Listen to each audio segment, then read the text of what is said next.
Om Shri Sai Ram, offering my most humble and loving salutations at the lotus feet of our beloved Bhagwan, Sri Satya Sai Baba.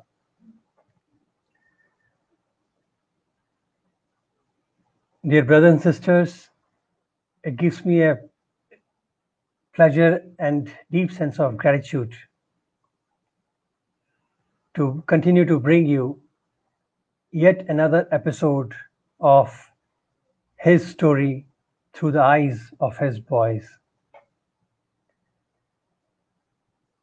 Let us start with our prayer and we take the journey forward. And please join me. O Lord, take my love and let it flow in fullness of devotion to Thee. O Lord, take my hands and let them work incessantly for Thee. O Lord, take my soul and let it be merged in one with Thee. O Lord, take my mind and thoughts and let them be in tune with Thee. O Lord, take my everything and let me be an instrument to work for Thee.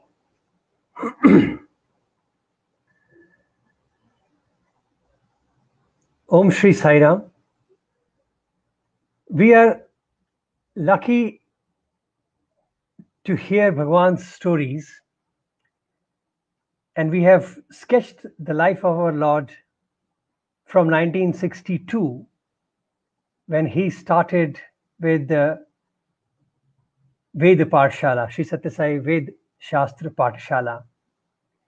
And we have seen the journey through the primary school, Ooty school, and higher secondary school. There are many ways in which Bhagwan brings his students, selects his teachers, and creates this wonderful magic of education. Fortunately for us, he chose education as a means of transformation, as creating this avatar's mission. Today, it's my pleasure to introduce you yet another brother who had the privilege of joining as a student, then went on to become a lecturer before Bhagwan asked him to move and serve the society. So let me introduce you, Brother Tribhuwan Sachdev. Sai Ram Tribhuwan Bhaiya. Sai Ram, Sai Ram. Welcome to his story through the eyes of his boys. Let me take a minute to briefly introduce you. Brother Tribhuwan joined Bhagwan's school for graduation in 1979. He happens to be the first batch of students for our college in Prashanti Nilayam. And then he went on to do his master's, and after which Bhagwan asked him to teach. So he became a lecturer too. So he has a variety of experiences and the spectrum of exposure to Bhagwan. And later on, with Bhagwan's instruction, he went on and assisted his father and did his LLB. And presently, he's a leading income tax lawyer in Madhya Pradesh. He is also a visiting faculty in IIM School of Economics. He was a product of Bal Vikas. He is an excellent speaker. He was part of dramatics. He was also blessed to be a mandir singer. And presently, he is also the member of Sri Satya Sai Trust in Madhya Pradesh and the secretary for the National Council of Sri Satya Sai Schools, which are over 100 of them. I know your introduction can go on, but let me stop here and request you to please share few words of your introduction from your side. And let me ask you if you can start off with a small song, since you were part of the bhajan group. So give us a reminder, a memory of nostalgia of 80s from your side. So I leave it to you. Thank you, Abhimanyu, for the kind words.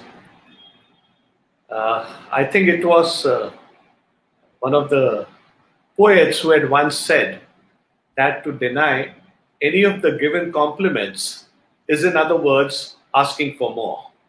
So I wouldn't either deny or specify what you're saying. It's just that it has just been all through Bhagwan's grace, which has made you what you are today.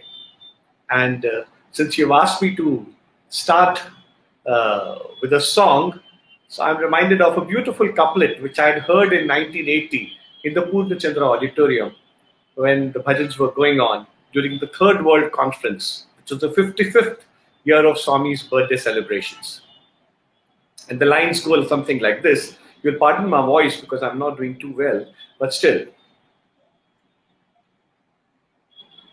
Sai तुमसे विनती, साईं तुमसे विनती कि ये दोनों साथ रख, प्राण रखे तो लाज रख और लाज बिन प्राण न रख। मुझे गम नहीं है, मुझे गम नहीं है कि बदल गया जमाना, मेरी जिंदगी साईं तुमसे है, कहीं तुम बदल न जाना। Sai Ram. I remember this is a part of the Kavali, Malayagiri se.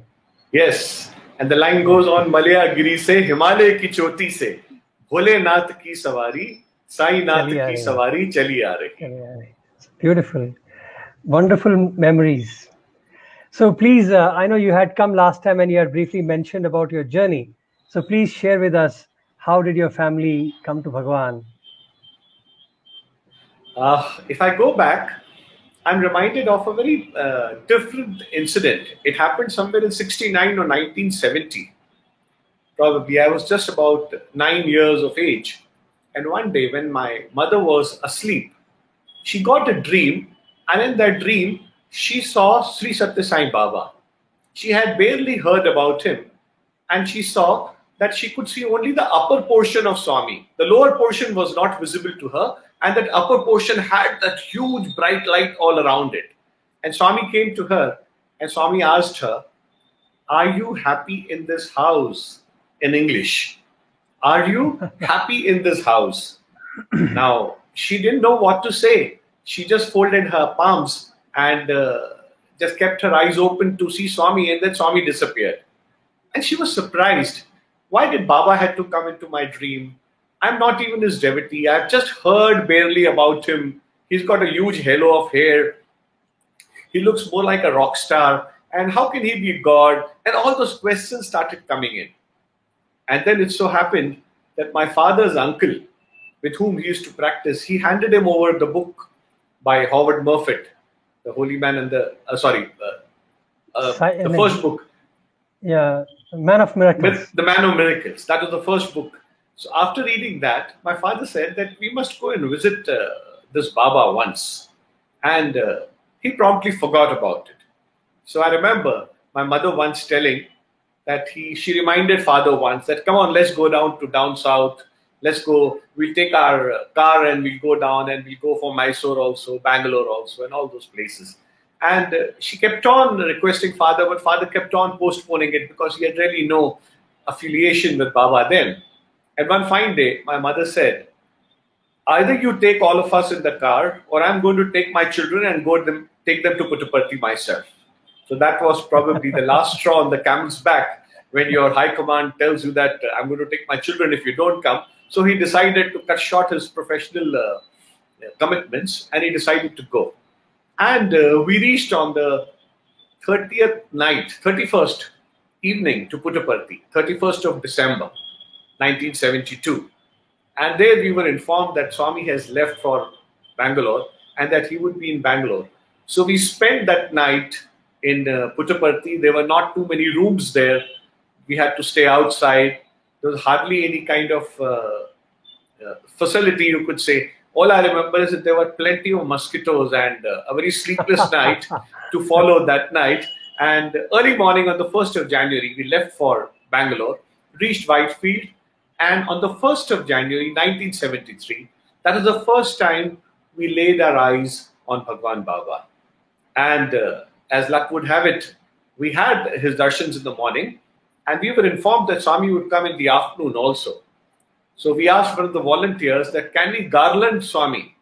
So he said, yes, the two young boys can do it. So me and my brother, who was 2 years younger to me, we both sat down with two garlands in our hands. And as soon as Swami came, we both got up together, like 1, 2, 3, and we got up. And as we tried to garland Swami, Swami moved 2 steps backwards and then said, Baito, in Hindi. And even then I was surprised that, how did Swami know that we speak Hindi? And then he smiled at us very lovingly, gave a Abhay Hasta, and made us sit down. Now, next 2-3 days, we kept on going to the city, coming back to Vrindavan for darshans. But Swami did not talk to my mother, did not talk to my father. He had that first conversation with the two of us by saying, Baito. Then, that evening, after 3 days or so, my mother said, I think we have uselessly come here. Baba doesn't look at us, Baba doesn't talk to us. I think Baba belongs to the higher fraternity, the bigger people. In Hindi, she said, Baba to bade logon ke hain. You know, that was her comment which she made. My dad just smiled at her and did not comment. Next morning when we went, to our surprise, Swami did not come and talk to us. He did not talk to my mother, father, or me, or my brother, or my sister who was there. He went straight to the driver of our car. I remember his name, Chogalal. He was there with us, who had driven down, and Swami asked him, Tum kahan se aaya? And he got up and he said, Swami, Indore se. Bahut acha, baitho. And Swami made him sit down. So there, the answer came straight away when my mother said that Swami belongs only to big people. So he wanted to teach her a lesson right there and then by talking to the driver of our car, who was virtually like a family member, who had brought us up all from the hospital when we were born and used to take us to the school, drop us back, and all those kinds of things. And he was like a family member. So Swami chose to speak to him first. So that was our first interaction, and feeling very blessed, we all came back. And the day we reached Indore, there was a meeting going on, the Satya Sai organization meeting. My father was promptly summoned, and he was made the convener of the organization for Indore. And he was told that from now onwards, you would have to work for the organization, and these are the rules and regulations and things like those. And from there on, started that beautiful journey towards Swami. Then So the first part. just the book was enough for him to get into the induction. Yes, that's what. He came to Swami, and the moment he reached back, he realized that the people were waiting for him. There was a meeting going on. He was invited for the meeting, not realizing what was there in store for him. He was told that you are being made the convener of the Satya Sai Seva organization for Indore. And he gladly agreed. And that's where the journey started. Because by which time, I think his batteries must have been charged. All what Swami wanted to give him in Bangalore, he must have delivered it to him mentally, spiritually, or morally. And from there on, it was not going back. And if I can just add a little bit to it, before coming to Swami, ours was a very typical Punjabi modern family. Like, we would go to the clubs also, go to movies, go to kitty parties, do all what probably everybody does, which a Punjabi family's motto is to eat, drink, and be merry. And that is what it used to be. And all of a sudden, we realized that there was a 180-degree turn. My father turned a vegetarian. He stopped having drinks. He suddenly started getting up early morning, started doing bhajans, started getting into meditation. And it came as a big surprise to us. And what was the best part in my father and mother was, they never asked us to become vegetarians. They never asked us to stop going to movies. They never forced us to go to the bhajans. They would request us, would you want to come? And we would go, because we realized that a family which prays together stays together. So that was what had happened. And shortly, there was a Bal Vikas class which was opened in our house. And as luck would have it, who was our first Bal Vikas teacher? Mrs. Yashoda Bhatt. And she was the daughter of Mr. V.K. Gokak, who was ultimately going to become the Vice Chancellor, where I studied first and then became a lecturer under him. So that was all Swami's planning. And once we also got into Bal Vikas, so I realized that both of us brothers, my sister, we became a little more committed towards Swami. We started learning shlokas, bhajans, and suddenly we realized that before long, we were craving to sing in the bhajans, wanting to go and do Narayan Seva. And that's how the journey began. So was that the inspiration to become a student also? Uh, I think I should be honest here with you, Abhi, because when I turned 17 or 18, and I had cleared my 11th standard, and I was to get into degree college from there. And my brother, who had done his 10th, he was to get into his PUC. He was into the 10 plus 2, and I was into the 11 plus 3 system. When my father broke us the news that there is a beautiful college there in Vrindavan, in Bangalore, and he would want us to go there, so my first reaction was, oh my God, not that place. And I had heard, because that place was such place where you had to be disciplined, you had to sing bhajans, you had to wear white clothes, you couldn't go out on a mobike, you couldn't go into movies, you couldn't be with friends. And I was all into, my motto in life when I was a teenager. It was all about jeans, jazz, and junk. All was what was not to be done. We wanted to do all that. So I told my father, Dad, can I be excused? So my dad said, no, son, you must go and try there. So with a heavy heart, for 1 year, it took my father to probably brainwash me. And then I agreed. I said, okay, let me go down, have a look. And I told all my friends, look, I'm just going there to have a look. If I don't like, I'm going to come back. And in any case, nobody's going to force you to keep there. And I'm not the kind who's going to do bhajans there and be good. I mean, for being good, you have a whole life waiting for you. Why should you? I mean, you're just 17 or 18. For you, probably being with friends was the most important thing. And we went there. And as we landed up in Vrindavan, we had an interview with Principal Narendra, who was a man of few words and very, very good personality. We were ushered into his chambers by some of the boys who were wearing whites, and they kept their eyes down as they were walking. And I stopped one of them and I said, excuse me, where is the principal's room? And they said, have you come for admission? Looking at our long hair, our jeans, our t-shirt, and that virgin mustache which grows onto your face. And we were looking nothing short of a hippie. So I said, yes, we are seeking admissions. So he said, sir, can I take you? Instead of showing me the way, very politely, he led me towards the principal's room. And there he announced to the principal, sir, Mr. Sachdeva has come from Indore along with his 2 sons, and they are here for admissions. And probably since the time was right, the principal was waiting for us. The principal took my brother in immediately. He said, you have a long association in the Sai organization, and you are now the district president of Indore. So only for that reason, even though your younger son's marks are not very good, I will take him as a student, but I'm sorry for your elder son.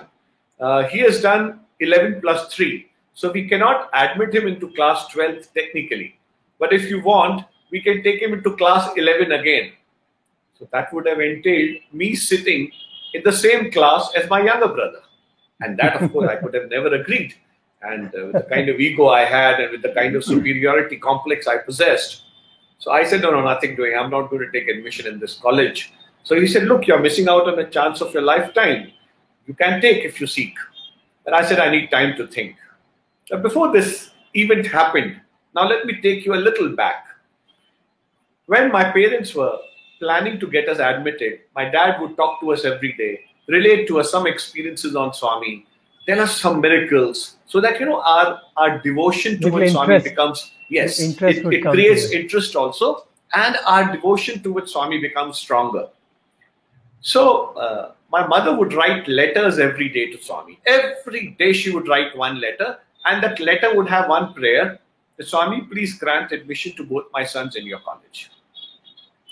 When the time came for us to pack up and go for Bangalore, my mother said, look, I have been writing letters to Bhagwan for 1 year for you 2 guys. Doesn't it look good that at least once both of you must write a letter to Swami? So we realized, yes, when mom is writing, we should also both write. So I sat down promptly, wrote a letter to Bhagwan Sri Satya Sai Baba, and I wrote in that, Swami, I'll feel very blessed, though half-heartedly. Swami, I'll feel very blessed if you grant me admission into your college. My brother was the more devoted one, the more committed one, and really deeply spiritual. He still is. I call him the fakir. So he's like that still. And he wrote a letter with all devotion, and he wrote it and put it in an envelope. And he wrote, "To my dearest Lord Bhagwan Baba." That's it. And he went and placed it on Swami's chair, where the footstool was there on Swami's chair in our house. He went and put it on the footstool. I was more of a practical guy. So I wrote that letter, put it inside the envelope. I wrote to Bhagwan Sri Satya Sai Baba, Post Office Prashanti Nilayam, District Anantapur, Andhra Pradesh, pin code 515134, and I posted it. So my letter must have taken a good 1 week to reach there to Bhagwan. His letter, the moment he placed on Swami's lotus feet, so his letter reached immediately. So that was the result of it, that he walked into Vrindavan and I was denied admission because of my ego, or because of my superiority complex, or because I thought I was too good for everything. So I was denied admission there.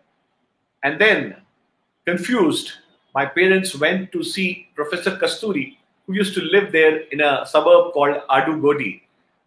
The college was in village. Kadugodi village is next to her. No, the college was in Kadugodi, but Professor Kasturi lived in a place called Adugodi, Adugodi. Okay. Adugodi. Okay. So we went to his house, and since he had come twice to Indore and he had lived in a house, he had carried Swami's letter also with him, and he had given that letter to my father, and all of us had kept that letter with us. So we went to seek his concurrence and what should we be doing.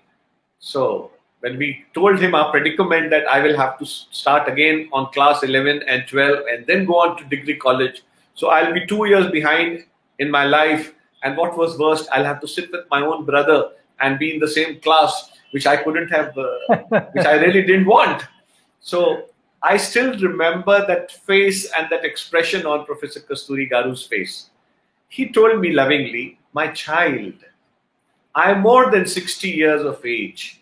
He was probably nearing 70. He said, "If in this age, if Bhagwan was to give me admission into his college in PUC 1 in class 11, I would gladly take it." So I realized, I said, "No, sir, you might take it, but I'm not going to bite it. So I'm not very keen." Then someone suggested, I think Professor Narendra only suggested us.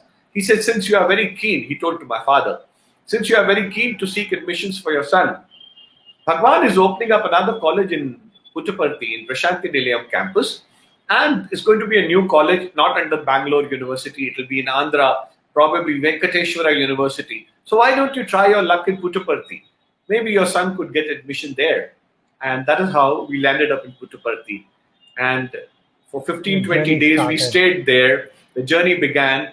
The admissions were still almost 1 month away. So after 15 days, after celebrating Guru Purnima, my parents left me there with my bags and baggage and everything. And there was this Ganesh shed, which used to be near the Ganesha temple as you enter there.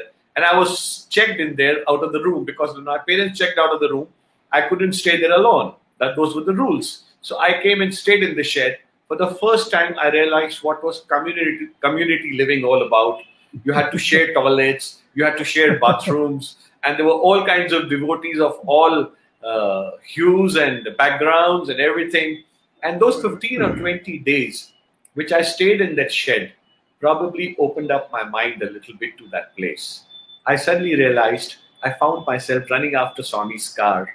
I found myself reading Swami's books. I found myself getting up to be the first one to sit there in the Omkaram and Suprabhatam. I found myself to be first in the line for Nagar Sankirtan, for bhajans, for everything. I just wanted admission come what may. And then, as luck would have it, one of those days when Swami passed by, I got up and asked Swami. I didn't know what to say, and I had a book in my hand. I was reading the second book, Sai Baba Avatar by Howard Murfitt. And I was reading that book, and I lifted that book to Swami.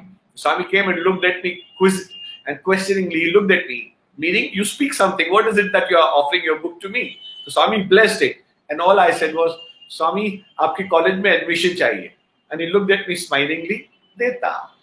You know that inimitable style of Swami. He smiled and said, "Deta." And he just walked away. And that was it. And after that, the interviews took place. We got selected.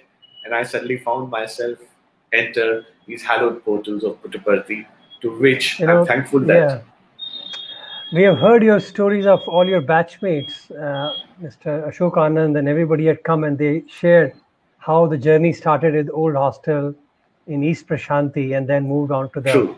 bigger hostel. Uh, I'll remind you something, Tribhuvan. When I was there, and you were, of course, my senior, and one day, for some reason, we were having a conversation, and you had mentioned this to me. Maybe I was a little depressed or whatever, a little bit off mood, and you said to me, Abhimanyu, do not bother about this, do not worry what this place is going to give you, because this is already charged, and what you're supposed to get, you will get it anyways. The best way to stay here is always think what you can offer to this place. And that statement remained with me for a long time. And I Wow. got involved with so many activities.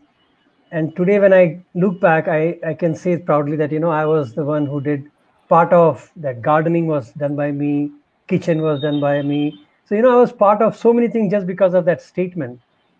And that's how the impressions of life are made. I'm sure, just throwing this thought at you, what are some impressions that you could carry? Because you had gone from a different environment and the initial impressions of your teachers, of your senior. So if you could think of something like that. Well, Because you made an impression on me one way. wonderful. I think Swami must have made me speak those words to you.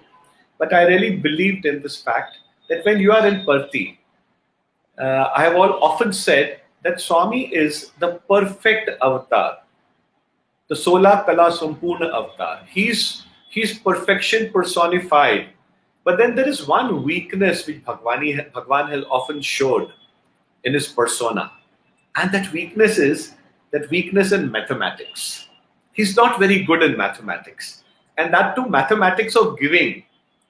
When Swami says, you give me one, I'll give you one back. But not for Bhagwan.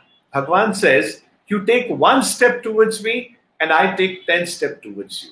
But I personally felt that he does not take 10 steps. That is where he's weak in mathematics. He takes 20 steps, 30 steps, 50 steps, 100 steps. In fact, he comes running to you. He's waiting for you to just take that one step. And once you've taken that one step wholeheartedly, he comes in, grabs you, he gives a part of himself to you.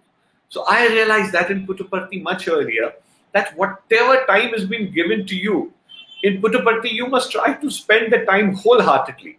Get involved in all the activities because, Swami will give back to you hundredfold in whatever you are doing. And it was not that with that expectation of getting something back that you were doing. You're doing it primarily only because you felt that you will be contributing something in enhancement of your own self. So that's where, when we were in Puttaparthi, we were also doing meditation, we were also playing cricket, also playing basketball, also playing football, also playing volleyball, also playing table tennis. There was no game we did not play. We also found ourselves working at times when there were holidays. We would not go home. And I remember the friends you mentioned, Ashok, Sundar, and so many others. We would go to the kitchen. Prasad Rao used to be there. Kanta Rao used to be there. We would go and paint with oil the kitchen. We would go in the kitchen and cook dosas. Learned so many things there. Roll chapatis. Then become the serving boys who would go and serve from the kitchen to everybody. Then if it came to bhajan, we would be the first ones that after playing games, go and take a quick shower, sit in the bhajan hall, sing bhajans full-throatedly, remember Swami. And then after that, if there is a meditation session, go for meditation. And in between, also study a little bit. That is how it used to be. And what was surprising, I noted, was that we did not study too much. But then whatever we studied, it stayed. And somehow we took advantage unknowingly that whatever you do, Bhagwan is going to take care. So we believe that you fill your day with activities in Puttaparthi and Swami is going to take care of everything. And that is how it happened to all of us. Till date, we are still used to Bhagwan. He's the one who's taking care of all these things. And since you were reminding...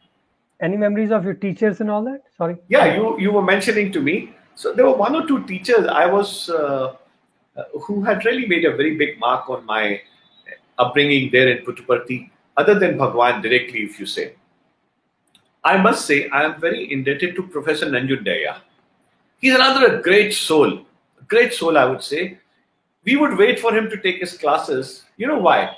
Because he would come down from the university in his car. He was the controller of examinations. Examination So invariably, controller, yes. yes, and he would get down. And when he would enter the class, for the first 10 or 15 minutes, he would talk about Bhagwan.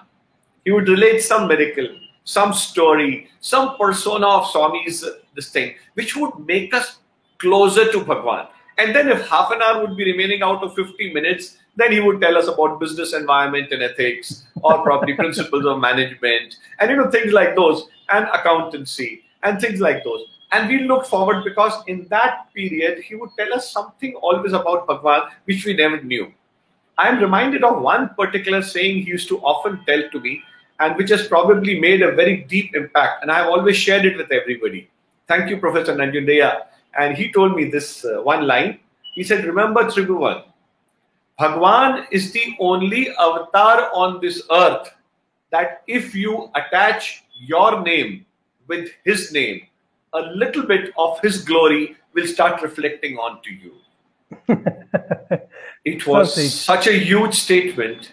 Until date, I realized that, Abhi, if you are taking an interview for me, you are not taking my interview as Tribhuvan Sachdeva, the tax lawyer of Indore. There must be a dime a dozen, at least 1,000 of them going around on the streets. But today, if you are calling me and speaking to me, it is because my name is attached with Bhagwan's name. And his greatness and his glory is reflecting on to all of us, all his children, all his students, all his devotees. So we are really lucky that we were born in an era when the avatar walked this earth and he chose us and he brought us near to him. And we were lucky to see him, be with him, learn from him. We still are doing that. So that was one huge impact it made on me. And there was one more professor I'm reminded of. I must remember him today or from this platform. We had a subject in MCOM called organization behavior. Now, this was a new subject which was introduced in the university, and we couldn't get hold of a full-time professor to come and teach us the subject. And this class used to be a free class for us, and we would go and spend it in the library.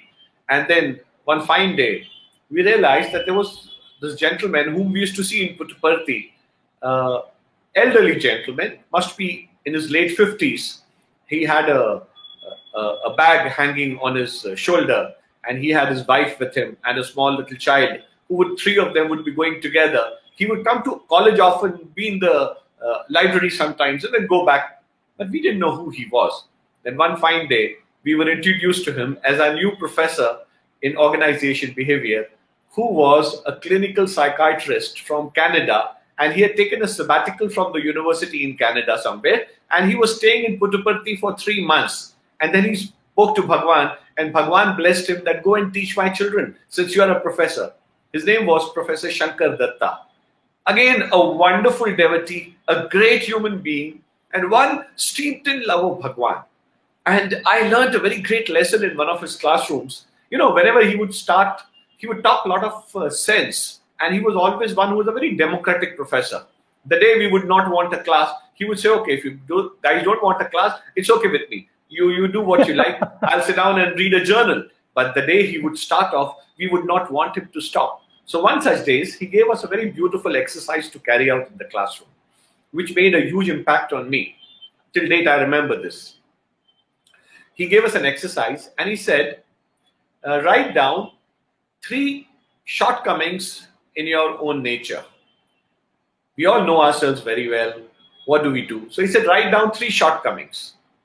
And I'll give you 5 minutes for this. So we all sat down and tick-tock, tick-tock, the clock went. It took 5 minutes, 10 minutes. It was nearing 15 minutes and we had still not completed the assignment. So he said, okay, stop, enough. I've given you more than what was desired at this time. Now you guys should, how many of you got, okay, now tell me, how many of you have written or identified 3 faults in your character, 3 shortcomings in your nature?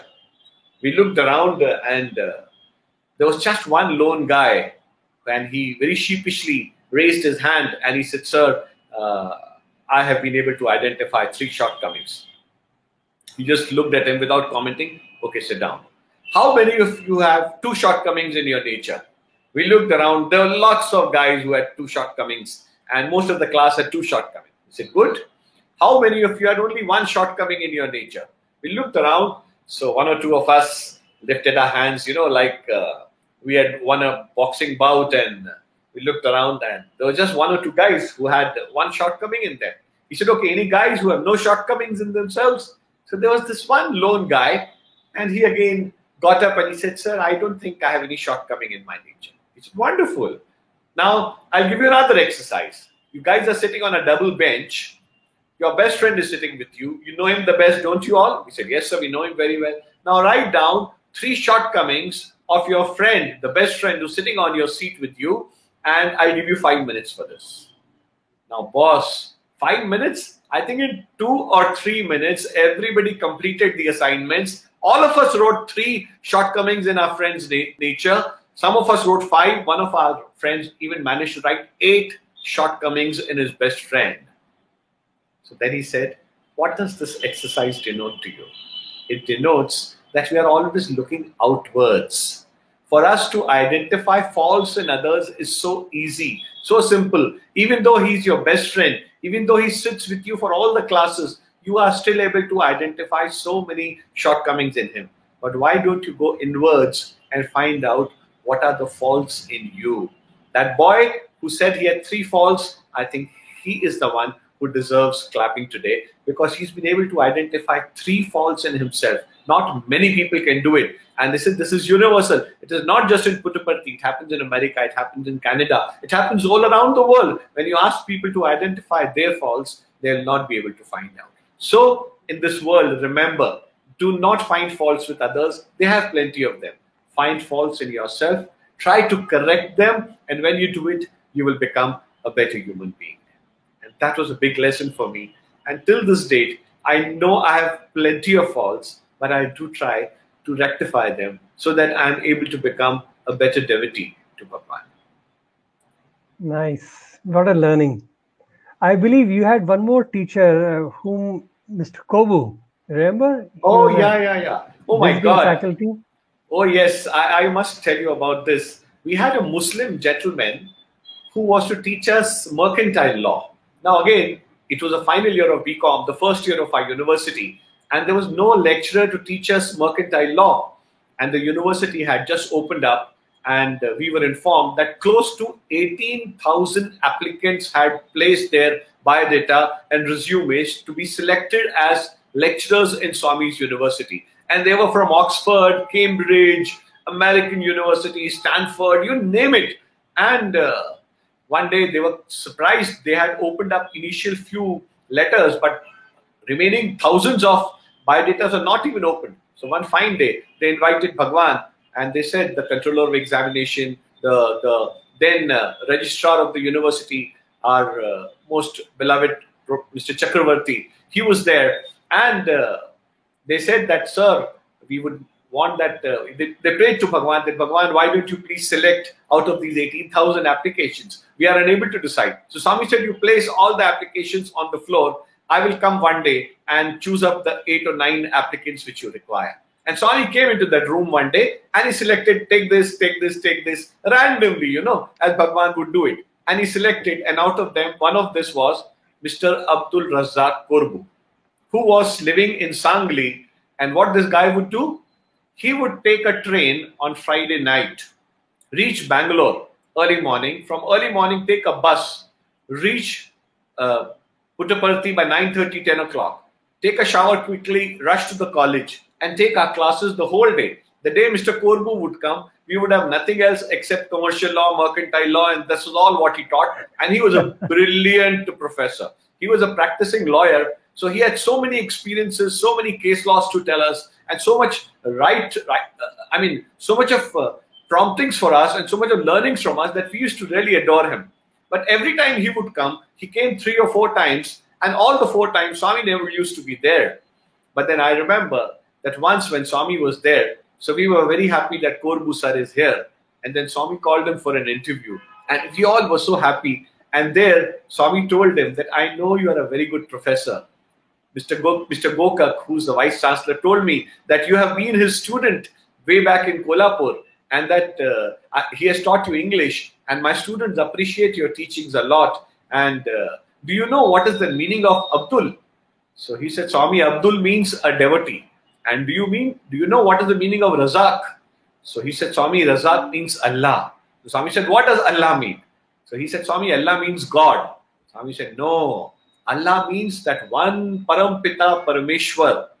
The name Allah denotes that Parameshwar, the formless aspect of divinity. So Abdul Razak means one who is a devotee of God. Swami gave him that meaning. Just imagine. And he came and related us this fact. And he told us one very beautiful story about his life. He said, I had 2 wives. And from the first wife, I had a couple of children, probably 3 children or so. But from the second wife, because he was a Muslim, he was permitted to have 2 wives. So he said, I did not have any child. And that had created some kind of friction in the family. And the younger wife was quite upset that she could not bear a child for him. So when he was leaving after the interview, Swami told him, next time when you come, get your wife also. So he gave a quizzical look at Swami because he couldn't say Swami that Swami, which wife? Which so wife? Swami, and Swami looked at him and Swami said, the younger one. You understand what I'm saying? So he immediately shook his head and he said, yes, Swami, I followed. So next time when he came with his younger wife and Swami granted him an interview. And in that interview, she was the typical person who did not believe in Bhagwan as God or anything, or even an angel, or for that matter, even a God man. So Swami blessed her, and probably she saw her father in Swami when she had a vision of her father in Swami, and she fell down at Swami's feet, and Swami called her Meri Bachchi, as her father used to call her. So her tears started flowing, and she felt it was with the same affection. Swami touched her on her head, just the way her father would touch, and call her lovingly Meri Bachchi. And then Swami took her inside for an interview along with her husband. And then Swami materialized and gave her a mango. And Swami told Abdul Razak Korbu sir, ensure that your wife eats this mango, and next year when she comes to me, she will come with a baby. That is what Swami blessed her. We had heard that in Ramayana, out of the Agni, when you do Havan, and in the Yagna which you do, the Payasam comes and the kheer is given to the queens of King Dasharatha, and great children are born. Here Swami gave a mango and blessed her that next day when you come, you will come with a child. And truly enough, next day when she came, she had a small baby in her arms, and Swami blessed all 3 of them again. So these were some people, I realized, I mean, for a man, imagine, and what did Mr. Korbu write in his biodata, which was selected by Swami? In that he wrote to Swami that, Swami, I am a very rich man, which he was not. I don't even need any salary, and I am doing it because I love teaching. These were the few words he had written. But imagine, Swami knew everything, that he needed money. He was not doing very well, but Swami blessed him, and he said, Swami filled up my life with everything which I wanted. So this is how his book Satyasai Sakha became very popular. It is Sai Satya Sakha, and he has written that book. Why he's titled it as Sai Satya Sakha? That means his devotion towards Bhagwan was like that of a Sakha, like that of a friend. So he said Sai is the true Sakha, Sai Satya Sakha, and he wrote that book. And I would tell to all my friends here who are watching this show, that if you can get that book, you must read it. It's a small, hardly 60-70 pages book, but what a revelation. What a beautiful book. I think I'm going to read it all over again after that. Now that I've spoken, I've missed out on a few stories, so maybe next time when I read it, we'll have more juicy details out of this part. But Bhagwan had a knack of, showing children about not only his divinity, but the way gratitude should be offered. Let me remind you of another thing which you can narrate. You remember one day he announced that he's going to bring a great musician to the hostel and get ready for him? Oh my God. Do you recall that? Oh my goodness. This is one of those real greatest of miracles I've witnessed in my life. And this is a miracle. You should tell that because it's a very beautiful story about how Bhagwan takes care of his devotees. And he has taught us a great lesson in humility, in devotion, and in surrender. So please tell us about that folk singer whom Bhagwan brought to the hostel as a chief guest. Okay. It was 1984 probably, just before Swami's 60th birthday. And there were two big festivals always celebrated in Puttaparthi then. One was, of course, Swami's birthday, which used to be huge, and thousands and lakhs of people used to gather for that. And one used to be the Dasara festival. In the Dashera festival, there used to be the Ved Saptah Yajnam. And what greatest good fortune that Swami would take the Purnahuti himself. He would be there to witness it. He would sprinkle out of his empty hand, and the jewels would fall, diamonds would fall, gold would fall into the Yagna Kundam there. And Swami would be there in all 7 days, and all the people would chant Veda there. People would be doing Surya Namaskar. So I remember of one such day that it was the Purnahuti day in that year. And Swami was just about to come, and we witnessed that Kutumrao Garu, who was the manager of Prashanti Nilayam Ashram, very committed devotee of Swami, he brought an old man with him, and we saw that this old man was wearing a new silk angavastram, a new silk dhoti, and he looked very weak and frail. But with the kind of respect with which Kutumrao Garu was bringing him, students were sitting right in the front. All the devotees and VIPs were either with the students or behind them.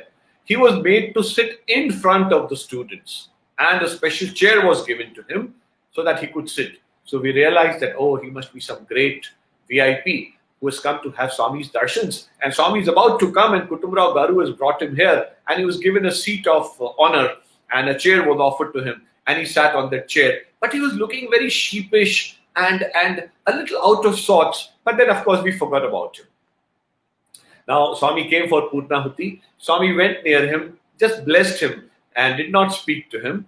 And Purnahuti happened, and in the evening, the Bangalore boys who had performed the Sai Symphony, they were to perform, and Swami was to sit on the jhula. Some of us promptly went behind the jhula, along with Raman Rao Garu, who used to be there in charge of that activity. And we all gave jhula to Swami. And those beautiful bhajans used to go on, and Swami would sit for good almost 1 hour till the bhajans got over. Now, Dasara went off. Nothing happened. 1 day more passed away, still nothing happened. A day after that, our warden called us during lunch hour for a meeting. Imagine, a lunch is just about to start, but we have been told that there's going to be an urgent meeting. We all sat in the dining hall, and our warden said that today morning Bhagwan called me, and he told me that these boys are becoming useless. We all were surprised. They are not inviting me to hostel these days. Earlier they used to invite me 10 times, so I would come once or twice. Now, so it's been so long, they haven't invited me. So tell them that I want to come to the hostel, so please come and invite me in the evening.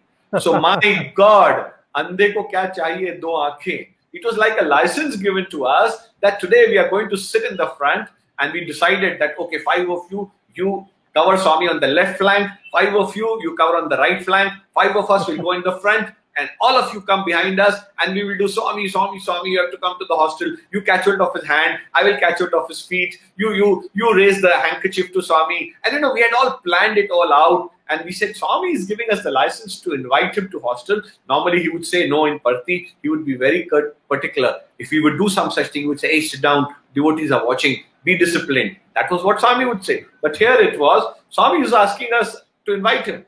We all got ready. 4 o'clock, come 4 o'clock in the afternoon. We were all in our best whites, waiting for Swami to come. Click, the silver door opened, and out came Bhagwan in that beautiful gliding walk of his. And he looked at us, and all of us gradually got up, and he said, Swami, hey, sit down. Immediately.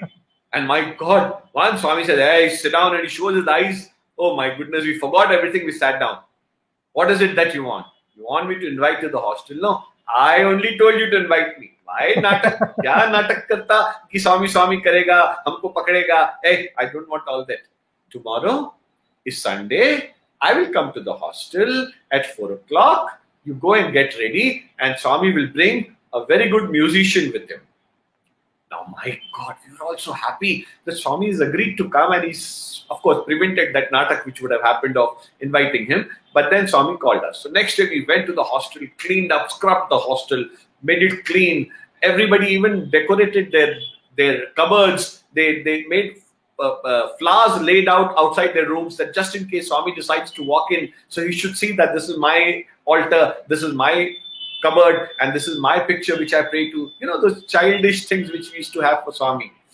So come 4 o'clock, Swami moved in, and the bugles were blown, the chanting, Veda chanting was done, the boys doing Bhangra, I think Abhinav being one of them in the front, they camp, Abhimanyu being one of them, they came inside, and Swami was brought in. And we realized that on the gate, the same man whom we had witnessed and seen on the Dasra day was standing sheepishly again with his hands folded like this, again with a new brand silk Angavastra, cream colored, and a cream colored dhoti. And he had a very Bhagwan had brought him in his own car, right? If I'm No. He was standing there in the hostel gate. The moment Swami's car came in, Swami brought him inside. And Swami asked him, and we didn't know who it was. Then we brought him with a lot of respect, and then Swami took him with him inside the hostel. And once we sat down, Swami asked one or two boys who were to speak. I think Brother Sundar spoke or somebody else spoke that evening.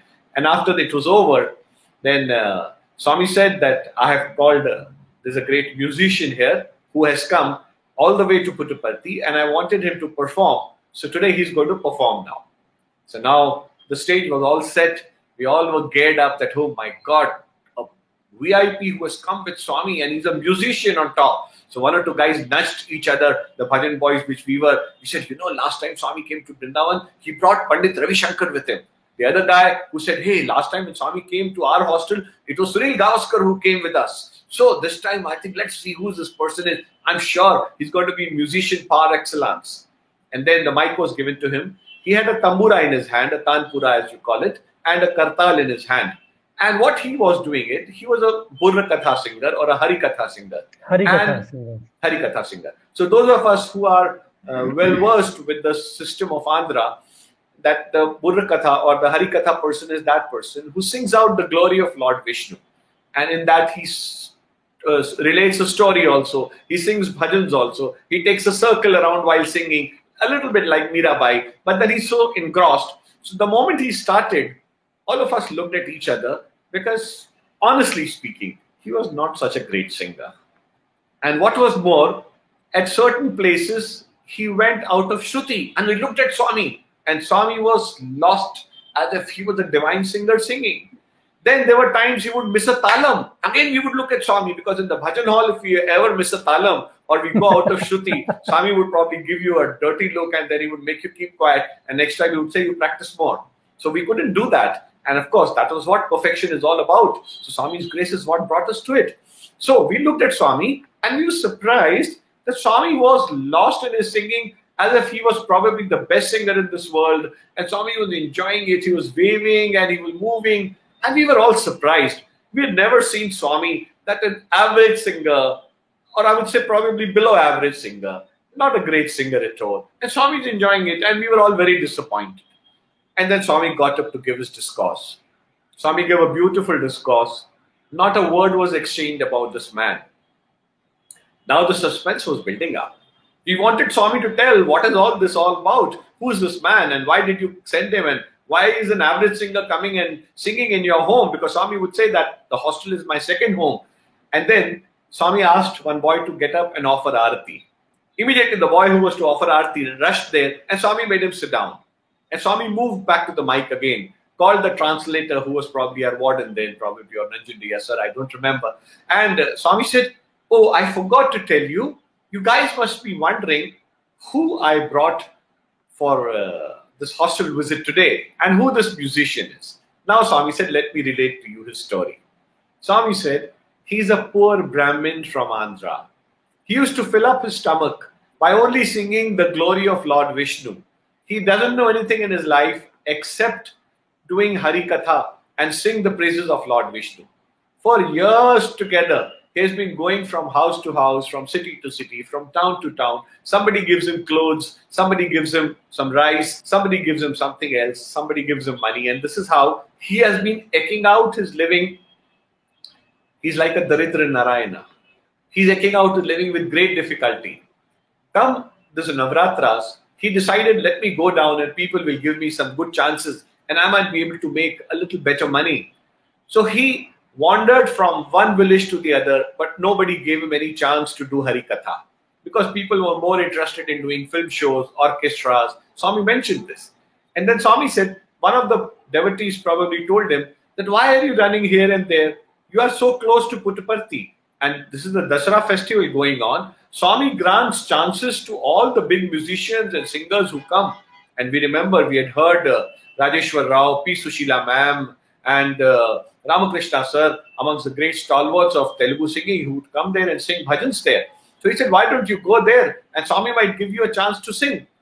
So with that hope and with that prayer in his heart, he sat in a bus, probably for which the ticket also that great devotee must have given him. And at 5:30 in the morning, he reached Puttaparthi on the Purnahuti day of Dasara. Now you can imagine in 1984 or 85, the Purnahuti day, and the ashram was flooded with crowds and devotees, and there was a sea of humanity everywhere with that iron trunk of his and that tanpura in his hand and that kartal which his children were carrying. He, his wife, and probably two small children who were there with him. They sheepishly were very scared. They came and sat under the neem tree opposite the Purnachandra auditorium, and not knowing where to go because a lot of people had kept their luggage and they were sitting there, and he had not had food for more than a day, and he was so tired after that night's journey and he didn't know where to go. Suddenly he saw that a man in impeccable dhoti, white, and a kurta, he came to him and he asked him his name. He said, "Are you Mr. So-and-so?" So he got scared. He said, "My goodness, I have barely landed in this place and this man already knows my name." And he said, "Sir, pardon me, have I done some mistake? Am I not supposed to sit under this tree? I will go outside, sir." He said, "No, on the contrary." It was Mr. Kutumrao. Mr. Kutumrao said, "On the contrary, Bhagwan has asked about you 2 times already, and he made me rush this 3rd time, and he said, you go and look for him, he'll be sitting under that neem tree." So Swami has told that with great respect to escort you to a room, ensure that you first take a shower. New clothes are waiting for you, your wife and your children. Please change into those new clothes. I will get the breakfast in your room only. And then after that, I have been asked that today is the Purnahuti day to escort you to the Purnachandra auditorium and make you sit in the front where Bhagwan will bless you. Now that was the story we saw, and we remembered Kutumrao sir with great respect bringing him and making him sit. But then Swami said, how could I give him a chance on Dasara day? Dasara day was already given to the students. How could I ask him to sing when my children were singing? So I thought about a plan. I thought, let my children invite me to my second home, which is the hostel. And that way, this heartfelt prayers of this man also will be served, and he will get a chance to sing. And that's why I invited myself and I brought this man with me to your hostel. And he sang. And some of you must be thinking, Swami told, that his singing was not so good. And that's what some of us in our ego were thinking. And Swami told, some of you were thinking that his singing is not so good. But let me tell you, Bhagwan doesn't look at your voice when you sing. He looks at the feelings of your heart with which you sing. He sang with so much devotion. He has so much pathos in his voice. And he had that craving that he wanted to do it as one offering to Bhagwan to sing before him. And then what Swami said, it's been imprinted on my mind, on my heart for the rest of my life. Swami said, even if a man works for the government and when he reaches the age of 60, the government gives him pension. This man has sung throughout his life nothing but Harikatha. He has only sung the glory of the God. Now he's become old. He's more than 60 years of age. His voice is failing him. His health is failing him. So how can I leave him now? When government also gives pension, so from today, his pension begins in Puttaparthi. From today, we are going to take care of him for his food, for his clothing, for his children's education, and he's going to live in Puttaparthi, and I bless him and his family. And we all turned back and saw this man who was virtually in tears at such benediction. All he had asked was one opportunity to sing in the divine presence. And Swami says, I'm going to take care of your life from here on. And now you don't need to worry about anything. You don't need to go from village to village. I'm going to take care of all your worldly belongingness and all your needs. And I remember I passed out.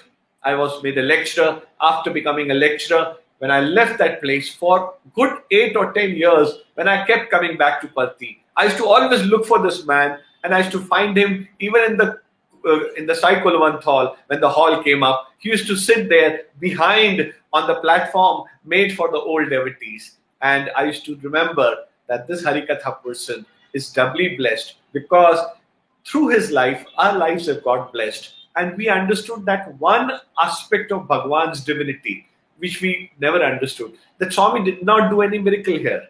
All he did was bless this man, bring him close to him, and tell one example that if throughout your life you remember me and me alone, how can I leave you at the evening of your life? What a beautiful message for all of us, that if we remember him all through our lives, when probably we come to the retirement age, he will be there definitely to receive us with his open hands and probably give us a place in his heart, which all of us so crave. So thank you, Swami, for teaching us this huge lesson. And our lives are truly enriched by this beautiful example which you taught all of us. Actually, such people really, change the whole perspective of life.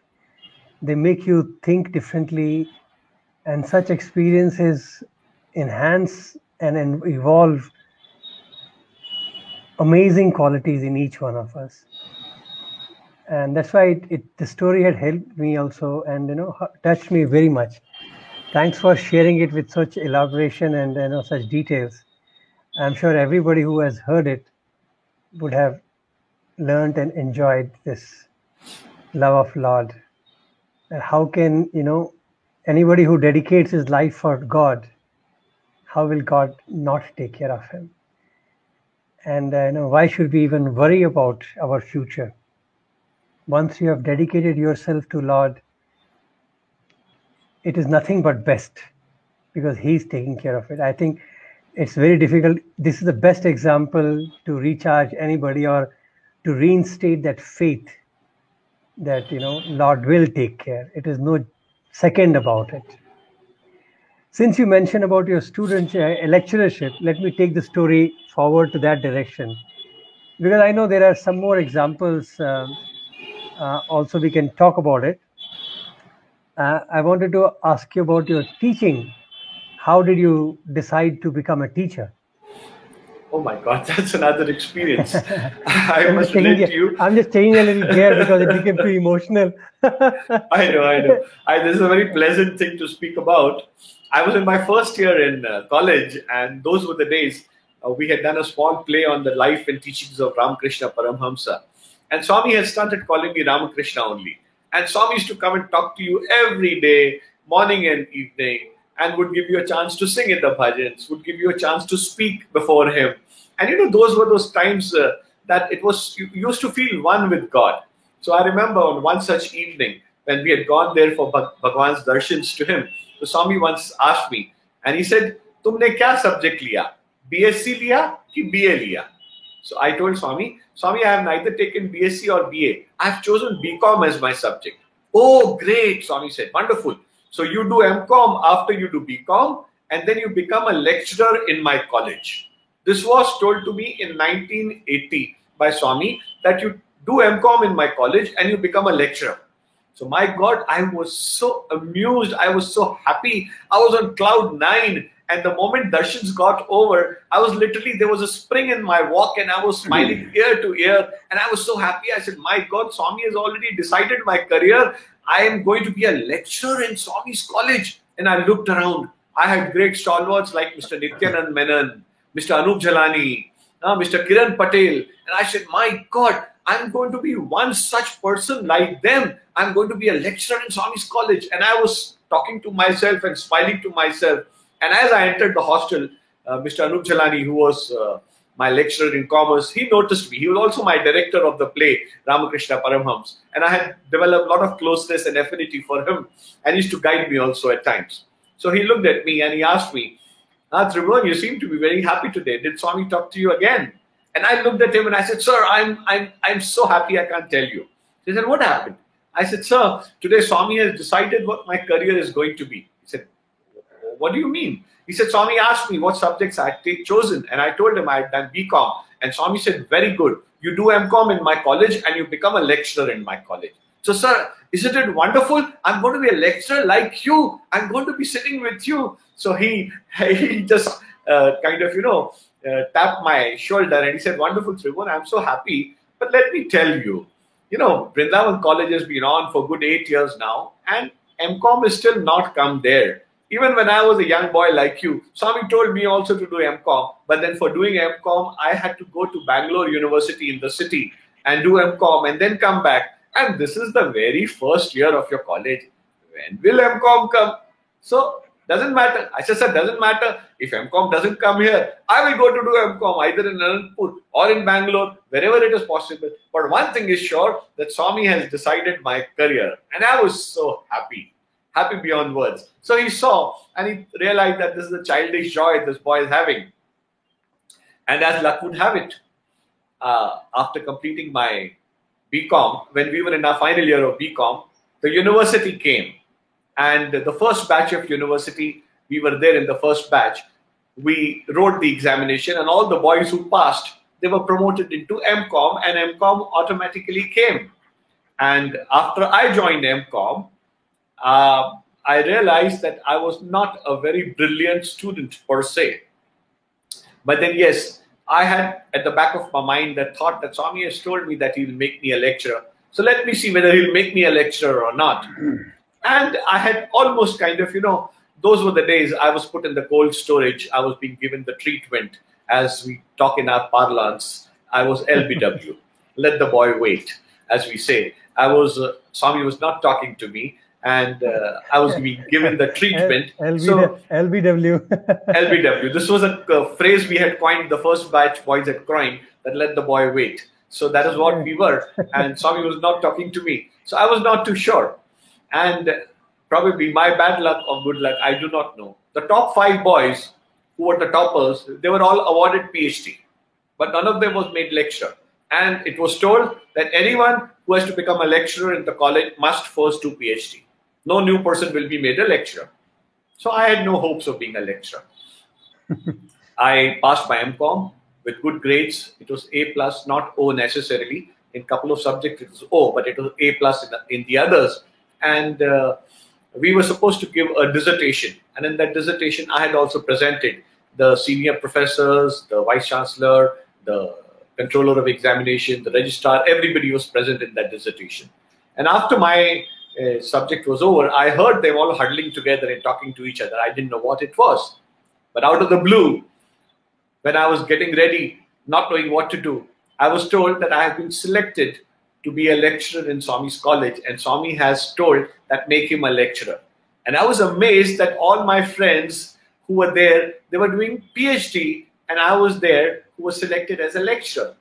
And like it was a bolt out of the blue, and it was Swami's word, and I along with Rajkumar Jain, both of us were together, and we did not join the college even though we were appointed lecturer, and we continued to stay in the East Prashanti old boys hostel until one day morning Bhagwan came to both of us and he asked, "Tum log college kyun nahi gaya?" They said, "Tum logon ne hostel join kiya ki nahi?" Both of us knew Hindi, so we all folded our hands and stood in the portico. Swami said, "No, you immediately go. You are lecturers now. How can you stay in the old hostel?" So we knew that unless and until Swami tells you to go to the hostel, you should not go. You should stay put. And then Swami was happy about it, that we waited for him to tell him to go to the hostel, and then we left. And then with a little heavy heart, we left and shifted to the hostel.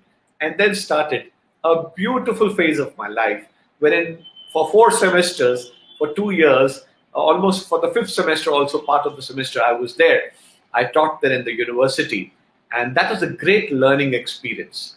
Learning experience for me, because I realized that overnight things changed for me. I was the elder brother like for most of the students who looked up to me. And one fine day, after a week itself, I've suddenly become a lecturer. I've been given a room B3 in the corner where Mr. Rajkumar Jain and only me stay. And the boys suddenly had to behave themselves well before us. No cracking of jokes before us because we were suddenly lecturers. And they realized that we still had not changed. We would come and put a hand around their shoulder, crack a joke or two, and kind of encourage the students. But then we realized that the students had developed a lot of respect for you because you were created and made lecturers by Bhagwan without getting into your PhD also. And I remember of a very funny episode. One of my commerce professors one day came to me in the staff room and he said, Tribhuvan, I'm having a lot of problem in my classes. I said, why? And he named two or three students. He said, those students are very mischievous. They pass comments, they crack jokes. I'm not able to get a flow. So are they also doing the same? But someone told me that they are the most well-behaved students in your class. Why is it that they behave so well in your class, but in my class they are a little naughty and they pass on a few comments? So I just smiled at him and did not say. I said, no, sir, they are very well-behaved boys. I can relate the names also if you would like. Abhimanyu, would you want me to tell the names? I'm sure you can. They are actually online, so you can tell. Okay, so I can share the names. One was Anil Mehta from Kenya, and one was, of course, my dear, right now. One was my dear friend Vinayak, and they were the most well-behaved students in my class. And then I told and explained to the professor there. I said, sir, they are actually not my students. They are my friends. They're like younger brothers to me. And we are very close to each other. And they have come and told me that, sir, we do musti in all the classes, but in your classes, we cannot do musti because you are like our elder brother. You are like a friend. How can we do musti in your classes? So, this was the kind of bonhomie, this was the kind of bonding we had amongst ourselves, that Swami picks up one boy and makes him a lecturer. And the next day, we are a little, probably first among equals, but no. The boys treat you with respect. The boys still maintain the same love. And the greatest lesson I learned from all my students, from all my friends, those whom I was able to give a chance to teach, was that when you are as a professor in Swami's university, the children are like putty in your hands. Whatever you tell them, they lap it all up. Whatever you tell them about Swami, about being good, about creating goodness in your nature, they all lap it up. And they have full faith in what you say because they have that faith in Swami. And since Swami has nominated you, they have faith in you. So that was one very big lesson which has gone down till my lifetime, that I was thankful to Bhagwan that he made me a small little instrument in being able to teach his children for 2 years, a little more than 2 years in the university. Excellent. I think at the same time, during the similar time, Swami had created alumni body, the first one. It'll be nice to, share the journey of how it happened. Kingdom of Satya Sai, right? Yeah, I'll relate to you a little bit. It all started with a drama. When the Puttaparthi campus was inaugurated in 1979, most of the professors were the old students who had done their post-graduation from either Bangalore, from either Swami's College or from Bangalore City. And they had chosen to come down and teach in Swami's University. To name a few, I gave you Mr. Nityanand Menon, Mr. Anup Jhalani, Mr. Rakesh Vadera, Mr. Kiran Patel, and Nageshwar Rao, Mr. Ramakrishna Rao. All these people had come down from Bangalore and had chosen to become lecturers in Swami's College. And those were the days. Swami was very fond of all these boys. In the Bangalore College, we had Brother Rupak Champoti living with Swami upstairs. And he was Swami's blue-eyed boy. He was also there, instrumental in bringing out the first record LP on Sai Katha, which was brought out on Swami's birthday only, in which beautiful songs. Yeah, we heard the story here. Yeah. So Hirak must have related that beautiful story to you. So all these boys were there. So all these boys got together and they formed a old student alumni body, those who had passed out their undergraduate sessions in Bangalore, and they named it as Kingdom of Satya Sai.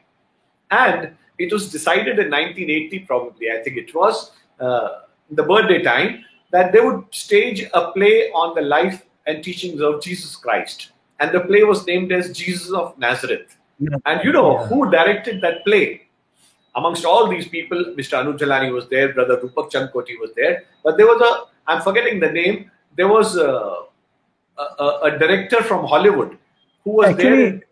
Brother Rupak had mentioned, I'm forgetting the name, he was an American who was a Yeah. director in Hollywood, and he was Yes. staying there with his wife and son. And Swami, and he asked permission from Swami that, Swami, can I direct the play all the old students are doing? And Swami graciously permitted him, and he directed that play, Jesus of Nazareth. And I remember those beautiful dresses of the Magi and the others were all made and brought about, and those beautiful Roman dresses were all brought from Bangalore and Bombay, and I do not know what all places. And the practice sessions were going on. And at that time, I'm reminded of a very beautiful, very heart-touching episode. We used to go and watch the practice sessions also because we were drama boys, but since we were not ex-students from Bangalore, we could not take part. But then a lot of our ex-students, those boys who had come from Vrindavan, who had done 11th and 12th from Vrindavan and had joined in Puttaparthi, they were permitted because technically they were old students of Bangalore College. So they were also permitted to take. So actually, Brother Shankar Subramaniam just mentioned it was called the Kingdom of Heaven, and the director was Christopher St. John. Correct, Christopher St. John. He's a tall American with curly hair like Bhagwan, and again a very beautiful. He had a very, very, very earthy sense of directing. Thank you, Brother Shankar Subramaniam. Mr. Shankar Subramaniam was also one of our first lecturers who had come down from Bangalore, and he was also part of this play. And Brother Ravi Kumar was one such there because he was that time doing his MSc from Anantapur, and he was being an ex-student. He was also part of the play. I remember Shankar Barua was there, and he's quite a few of them. Kote, him and you were in the room, and B15. Yes, we were all together. Yes. He was the senior lecturer. Lecturer, and Rajkumar Jain and myself first, and then Kote followed us. So we all stayed together in the room, and we had learned a lot from brothers. John. So the name is Christopher John, who helped you. Yes, Christopher St. Jones, and another very wonderful director in Hollywood. So this drama was going on, and there was one particular scene. They show that in the drama. There is a market scene. People are selling some things, and there is a crowd there, and everybody selling something over the other. And then there is a blind boy who's being led by his father. And you'll be surprised who this blind boy was. It was none other than our Mr. T. Ravi Kumar, who's now presently the warden in Bangalore hostel now. And he's led by his father, and he's listening to the discourse of Jesus Christ. And after the discourse gets over, Jesus Christ comes and touches his eyes and suddenly starts jumping. And I still remember Brother Ravi Kumar jumping on the stage and saying, Father, I can see, Father, I can see, the joy in his voice. And Jesus Christ just looks at him smilingly and walks away. And this was the drama which was being enacted. And on that particular day, Swami was to come and see the play in the green room and in the Purnachandra auditorium. And I remember that the practice went off for too long a time. And this scene was enacted where Brother Ravi Kumar jumps with joy and says, Father, I can see, Father, I can see. And then Swami was so touched by it that Swami had a tear or two in his eyes when he saw the joy on the small child's face, that he was so happy. And as Swami walked after the drama, the bhajans were going on for almost more than an hour, and we were sitting right outside in the veranda, hoping that the practice gets over so that we can get to see Swami. And Swami was so engrossed. And as Swami walked through the gate and he walked through the ladies' side, there was a lot of commotion in the ladies' side. And there was sounds of Sai Ram, oh my God, Bhagwan, Swami, and all those kinds of things. And we knew something has happened. But what had happened, we did not know. Suddenly we saw Swami walking nonchalantly towards us. And he came and stood before some of us. And now Swami relates in his own way, very humbly. Swami said, today I was witnessing the practice of Kingdom of Heaven, the Jesus of Nazareth drama, which was being carried out. And there was this scene in which Jesus Christ goes and there is a blind boy and he touches his eyes. And after he touches his eyes, so his eyes become all right. And he shouts, I can see, I can see. So I was very touched by this scene. And as I was walking down, I saw there was a lady who was a blind lady. And she was praying to me nonchalantly for so many months together. So I went to her and without her asking, I touched her eyes and now she can see. Swami just said that and he left us flabbergasted with our mouths wide open, and in he went inside and sat for 2 minutes, took Aarati, and came out, smiled at all of us, gave Abhay Hasta, and went in as if it was one of those small little things I do every day. Look at that goodness in Swami. That he was so touched by that scene that the moment he saw a blind person in front of him, a devotee who must have been praying for years together, Swami just touched her eyes and came back. And he says, as a matter of fact, I felt that she was wanting, so I just touched her. And she also can see now. Well, That is our Bhagwan Baba. I think, isn't it such a beautiful, thought that he was so involved with the plays. He has done so many plays in his life. And I personally feel that for Bhagwan, play was not just a play, it was an extension of life. So he never felt that it is something artificial happening on the stage. For him, it was really an extension of your living. So the connect which he developed there, and he says, go and touch. Don't you think he felt like as if we can also do the same thing? Exactly. If you believe in it, just go and touch somebody and he should be cured. But we must have that kind of purity. If we have that purity within us, I'm sure each one of us can do it. So that's why Swami says that if you develop that purity, you will be able to do that. So that's why he said, I tell you to do individual sadhana, the personal sadhana. And what does Bhagwan expect us in personal sadhana? I can relate to you in a quick 2 minutes. Sure. As part of the organization, the spiritual head of the country's spiritual coordinator, he once started a very good plan. He's one friend of ours named Brother Murli Jaju. He was from Maharashtra and he gave a very good program for personal sadhana and individual sadhana. And what was that? He said, 10, 20, 30. 10, 20, 30. He says everyone must meditate for 10 minutes every day, must take Bhagwan's name or do bhajans for 20 minutes, and must read Sai literature or good literature for 30 minutes in a day. So all you have to do is set aside 1 hour for your own spiritual upliftment. And the program is 10, 20, 30. 10 minutes of meditation, 20 minutes of Namasmarana, and 30 minutes of reading Swami's book or any other good book which motivates you. And trust me, you would develop that kind of purity, and the day is not far. So just as there was St. Luke, St. Paul, St. Matthews, all of us would have to go and do these miracles. And that miracles will be through love. It is not that we are going to do any such thing, but those miracles will be of His love. His love would be visible through all His devotees, through all His boys, through all His loved ones. Let me give you certain scenarios, and I'll make it free for you. You can express it whatever way. Let me heading this topic as Remembering Sai. Let me put this section into Remembering Sai. And especially now, when what is left with us is all his memories, which really keeps us, going in life. So I'll give you certain words, and you tell me, how do you remember Bhagwan through those words?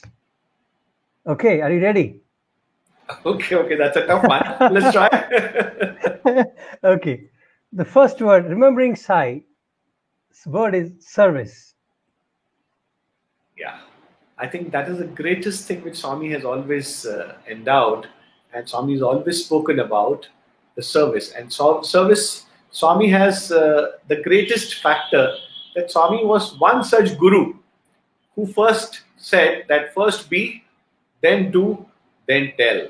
That is the greatest learning which we have Swami. When Swami taught us that we must do Narayan Seva, and he brought all the Narayans in the Hillview Stadium, the erstwhile grounds which we had. That time it was not named Hillview Stadium. And he used to make them all sit down, thousands of these Narayanas. What would Swami do? He would first go, and the first scoop of rice he would serve for the first few Narayans himself. Because he said that first be. So first be good, then do good, and then tell good. So that is the biggest learning lesson, that when he talks about service, he himself does it. Swami has not come here to open up universities, to open up hospitals, to open up water projects. Swami has not come here for all this. Swami has opened up a hospital project or a university or this free water project to show to the humanity that if you truly want to serve, human beings. You can serve them in so many ways. You can serve them by opening a free university. You can serve them by opening a free hospital. You can serve them by giving them clean, free water. You can give them free food. You can give them good food. And don't be proud about it. Don't call it poor feeding. Call it Narayan Seva. So that sentiment, that emotion is pulled into service. And what we call today is not Sri Satyasai organization. It is Sri Satyasai Seva organization. It is that Seva which is most important. Swami says you have to cut your ego. You have to bend down. You have to serve others if you want to raise in stature. So that is the only definition wherein when you bend down, you will raise your stature. That is what Swami is taught through service. I'm recalling recently some brother had shared that, one day Swami was waiting with some guests before the Narayan Seva, as you were mentioning about the feeding was going on. It just had to start. And Bhagwan was in the tent, maybe inspecting the food arrangement. And boys were arranging the people to sit down, Narayans. And one boy went to report to Bhagwan. And Swami said, "What?" And the boy said, "Swami, the people who have come to eat, they have arrived." He said it in Telugu. And the Telugu, I'm just making a kind of a translation. He said, "Swami, the people who have come to receive have been seated." So Bhagwan turned towards the guest and he said, "Look, the way my boys say, learn." He didn't say the poor people or the beggars have come and sat. He's saying the people who are ready to receive have sat, so we can go and serve them. That attitude of service is very beautiful. Very true. And I remember one day I was following Bhagwan behind with the tray, and it was actually start of the session. He's, as you said rightly, that he used to go first and serve himself. Yeah. So I got a chance and I was walking behind him and he picked up first spoon and then he looked at the person. He bent down, actually, he used to bend down and he put the rice. It was, I think, the tamarind rice, or he put it inside on patal, on that leaf, and he tapped it. He tapped it and he asked that man, "Do you want more?" The poor man was looking at Swami. He was totally dazed out, He couldn't respond. But Swami said to him, "If you want more, ask."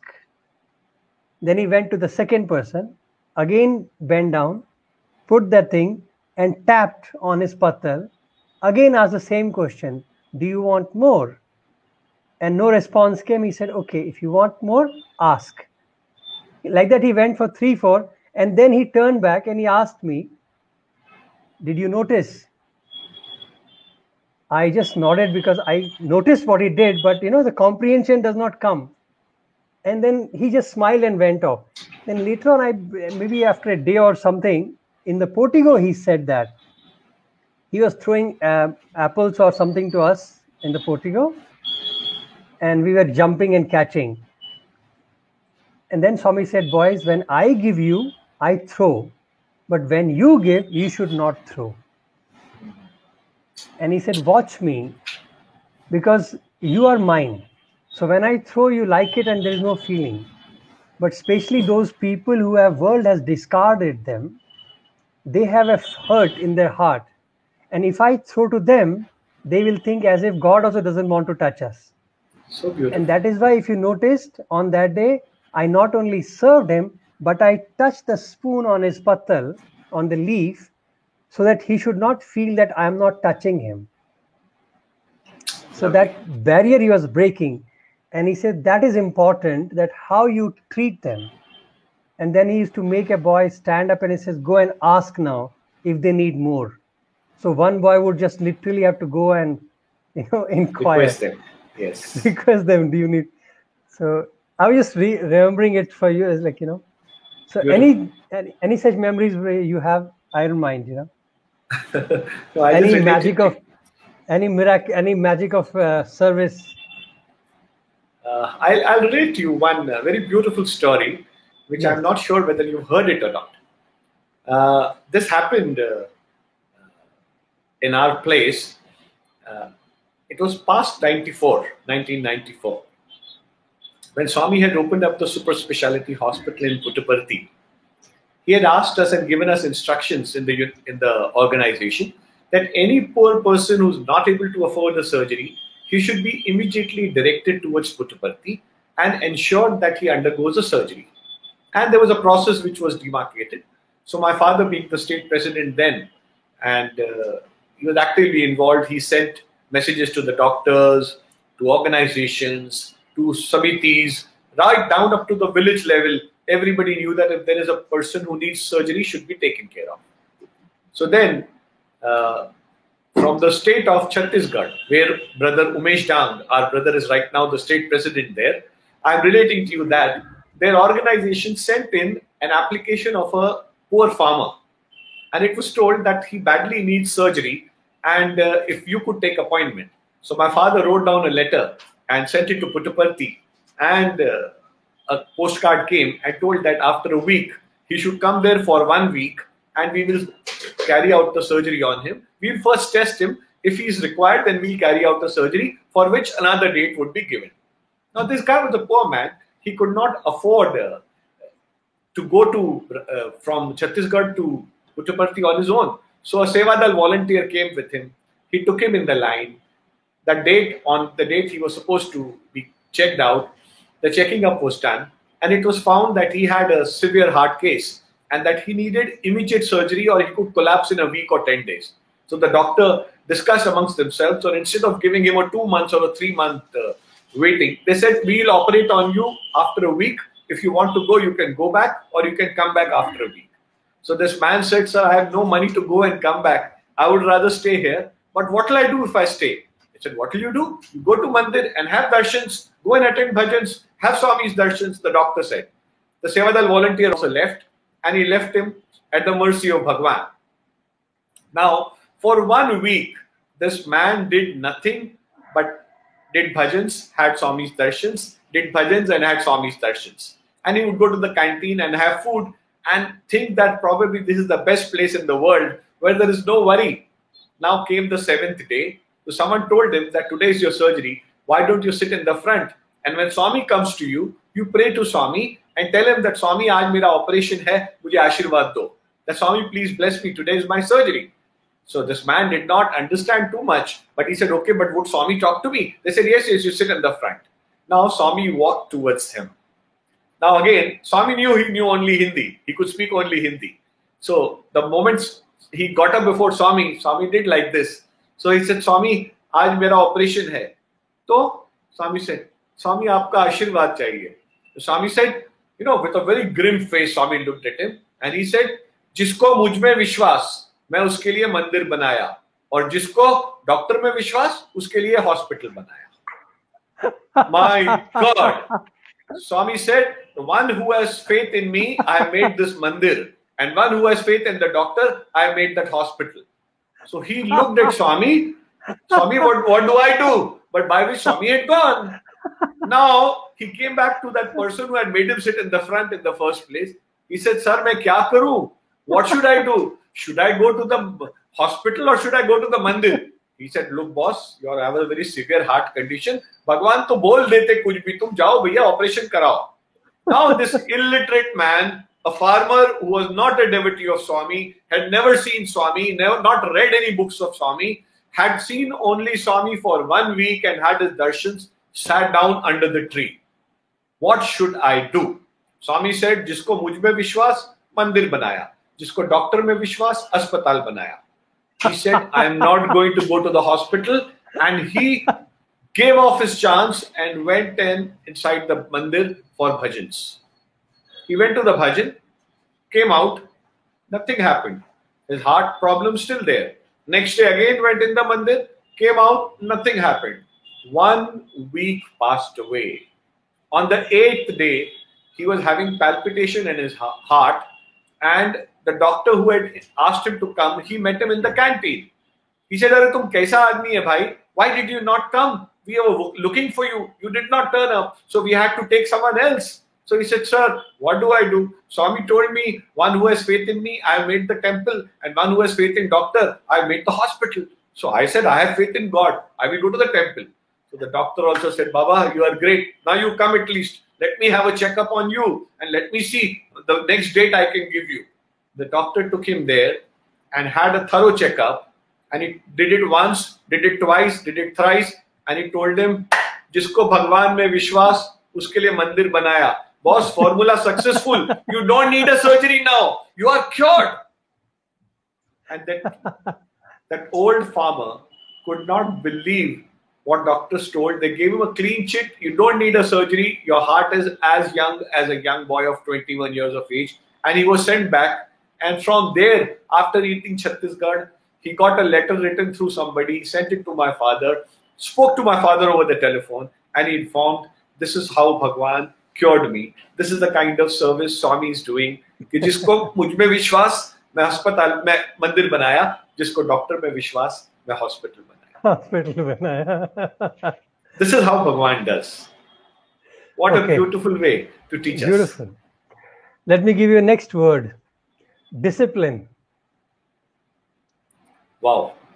The very breath of our existence today, I would say, is discipline. I remember when we joined the hospital, when we joined the hostel there in Puttaparthi, we were living in the East Prashanti Old Boys Hostel. And if I remember, we used to make close to 10 to 12 lines in a day. The first line early morning used to be to go to Suprabhatam. The second line used to be to go for breakfast. The third line used to be go for darshan. The fourth line used to be to go to college. The fifth line used to be again to come back, keep your books, go for line for lunch. Then again form a line, go to college. And we used to wonder how many lines will they make us do throughout the day. Little did we know that Swami is putting that seed of discipline into your heart. Because the discipline is the most important aspect of any spiritual living. If you do not have discipline in your life, you will probably not be able to achieve what you have achieved so far. And I remember Swami used to cast us a very strong discipline in those days. Swami used to say, "Jada friendship nahi karna, ज़्यादा friends se baatcheet nahi karna. No talking in the hostel. I'm watching you." And we used to wonder how Swami would know. And I remember they used to get hammered also from Swami sometimes when Swami would tell us that you were talking too much in the night today. I heard you. And Swami is, like I said, Sahastra Shirsha Purusha. So he's there always watching us from thousands of heads, from thousands of eyes which he has. And that sense of discipline which was imbibed on us, now I'm able to understand and appreciate the goodness which it has carried. Now, when I'm given a time to reach at 5 o'clock anywhere, I'm there 5 minutes before. And people appreciate that. And whenever anything is given to you, any work is carried out, you do it with utmost of discipline. Even if people are rushing, you prefer to stay in a line. So it shows that you are cultured. It shows that you have probably you have grown in your life. You've understood what it is all about. So I think in our Indian subcontinent at least, this discipline is one aspect. In all the schools, in all the colleges, we have to ensure that children learn, because ultimately it helps you in your life, it helps you grow in your life, and what is more, it helps you grow in your spiritual sadhana as well, because that discipline is one aspect which has really taken you this far. And the words of Swami spell in your ears always. Yeah. Yes, certainly, certainly. Selflessness of Bhagwan. Selflessness of Bhagwan. My God, how can we not remember that selflessness in Swami which he had? Have you ever seen and wondered if Bhagwan has taken a holiday ever? If Bhagwan felt that urge of taking a vacation, or Bhagwan felt that today I'm not in a mood, today Sunday, let me take a rest today, let me sleep a little longer and probably not come out for darshan.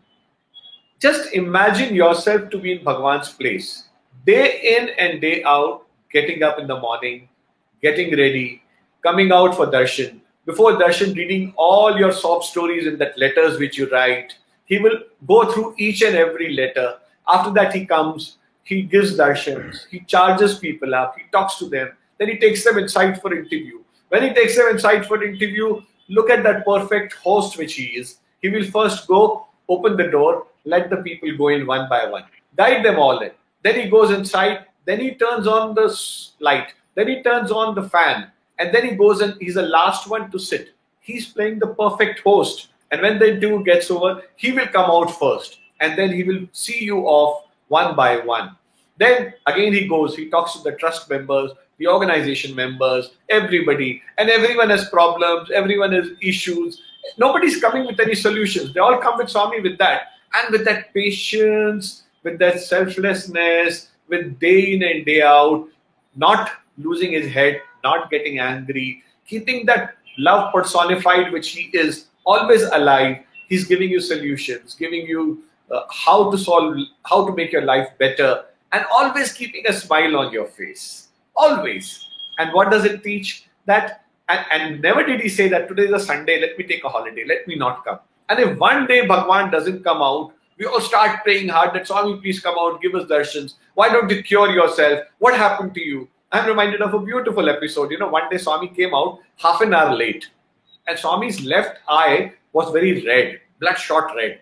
So some of us said, today Swami is very serious. See, Swami is not even talking to the boys. He came, went straight for darshan, took inside interview. I'm sure somebody's problem Swami's taken on that eyes.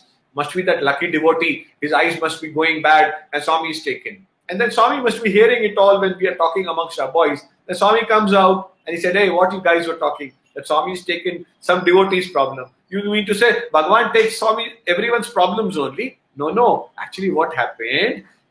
I tell you, you must use, you must put ceiling on desires. You must not waste water. You must not waste money. So while I was shaving today morning, I had turned the water at a very slow level from the tap, and I was putting water in my eyes, and I did not want the water to go waste. So in a hurry, I put my hand in the water, and that finger came and hit in my eye, and that's why my eye is red. So now in that small action also, Swami is telling you, sealing on desires. Do not waste energy. When he says do not waste energy, he showed us that don't waste water, don't waste electricity, don't waste your own energy also. So these were messages which have been a signpost for all of us, that how selflessly has he done. Couldn't he live that he could have turned the water on, and as some of us shave, that we first let the water flow and then we sprinkle water, and then the water is flowing and we are happily singing bhajans in our own this thing, and then we are brushing our teeth and the tap is still on the full blow? No. That is the highest sign of selflessness. When he says save energy, he's saving water. He's teaching this planet that water is so important for this planet. Save it. So in his daily life, he taught us all about selflessness. And like I said, there can be no bigger examples. We can go on and on talking about Bhagwan's selflessness. And I think the time would run short, but we'll not be able to do. And the biggest thing which he's done to all of us were like Rakshasas when we came to his hostel and his college. One of my elder brothers once wrote in a magazine that how has Bhagwan transformed you? So he wrote just one line. He said, we were like street dogs and he has changed us into street lamps. I think this speaks about every student's journey who has come and whose life has been touched by Swami. And I just remember that poet who had written that, God, you have touched me and I have grown, which stays true for all of us. Okay, last word. Remembering Sai as divine.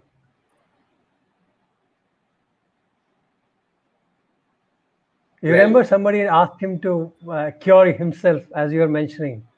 Yeah, I'll come and relate to you. When we were studying there, never came a moment that we forgot that he's not divine. We always remembered, we always knew he was divine. But he would throw a shroud of Maya at times on you, as if he doesn't know. I need to talk to the warden. I need to know. Tum kabhi aaya, he will ask you. So it is not because he wants to know when you came. He knows when you came, boss. So he just wants to talk to you. He wants to give you joy. So he does those things, but we get carried away by that. And we forget that he's divine. I remember, I'll go a little off, we can quickly tell you. There was a devotee of Swami who once came for darshans, and he sat for 8 days, sometimes in the front, sometimes in the back, and he tried to get Swami's attention, but Swami would not look at him. Swami would talk to the person left of him, right of him, behind him. You know how Swami is a master crafter in ignoring people when he would want to. For 8 days, this man, suffered and he wanted Swami's attention. He had a letter. He would wave a letter in Swami's eyes, but Swami would be oblivious to it and Swami would not see it. He would talk to a person next to him. So after 8 days, when Swami came to him, he was exhausted. He said, now I cannot do. Swami has decided not to talk to me. I don't exist for Bhagwan. So let me quietly sit. So that day Swami looked at him and Swami said, Are, tum kabhi aaya? So he got up and he started crying. Swami, मैं 8 दिन से हूँ. I am here from last 8 days. I've been trying to catch your attention. Go inside. Then Swami took him for an interview. And then he started craving before Swami. What is this, Swami? For 8 years, for 8 days, I have been sitting outside in that hot sun of Puttaparthi. I tried to get your attention and you are not talking to me. You know how I have been waiting. I left my business, I left my family and I am here for you. Then Swami just asked him one question. My child, do you know how long I have waited for you? First you were a stone. Then you became a plant. Then you became a fish. Then you became an animal. And then you became a monkey, and then you became a human being. And now you have come to me after so many thousands of births. I have waited for you that long. So what are those 8 days? What a great message for humanity. That what are our waiting? I mean, it has taken us this thing. So coming back to a beautiful story on Swami's divinity, which I witnessed with my own 2 eyes. It so happened in 1980 January. Suddenly, holidays were declared for Makar Sankranti, which is the big festival in south of India. And those children who were living in and around Puttaparthi in Bangalore and all, they decided to go away impromptu. And some of us who were staying far away, like some boys from Assam, some boys from North, Delhi, Bombay and all, they decided to stay back. And there were hardly 30, 40 of us. And Swami would come and talk to us every day. Some days he would give us apples, some day he would give us mango, sometimes he would give us those ice cream lollies, and he would talk to us every day. And that was like, a honeymoon period with Bhagwan. With instead of 200 boys, you have just 30, 40 and Swami talking to you every day. So one fine day, I remember it was a Sunday morning and we were all sitting for darshans. And the interviews were over. And there was this old time devotee of Swami. If you would have all known and noticed, he was very conspicuous by his excellent dressing sense. He was one Mr. S.N. Singh from Calcutta. If you remember him, he would... Topi. Yes, topi. He would wear a safari. If he's wearing a brown safari, so the topi, Gandhi topi also would be brown. If he would be wearing a white safari, the topi also would be white. And if he would be wearing a grey safari, the topi also would be grey. So that safari always matched his personality. And he was a lean and thin man with absolute fair complexion, even more fair than Abhimanyu, I would say. And he was probably the chairman of Spencer Group of Hotels in Kolkata in those good old days. And he was a very near and dear devotee of Swami. And Swami would lovingly call him Topi. He was elder to Swami, but Swami would lovingly call him, Hey Topi. And he would come running to Swami. So that morning, around 11 o'clock or so, or 10:30 morning, it must have been, hardly 10 or 11 people were sitting in the veranda. And suddenly, Mr. S.N. Singh, in whose memory there is a hostel also in Vrindavan, S.N. Singh block.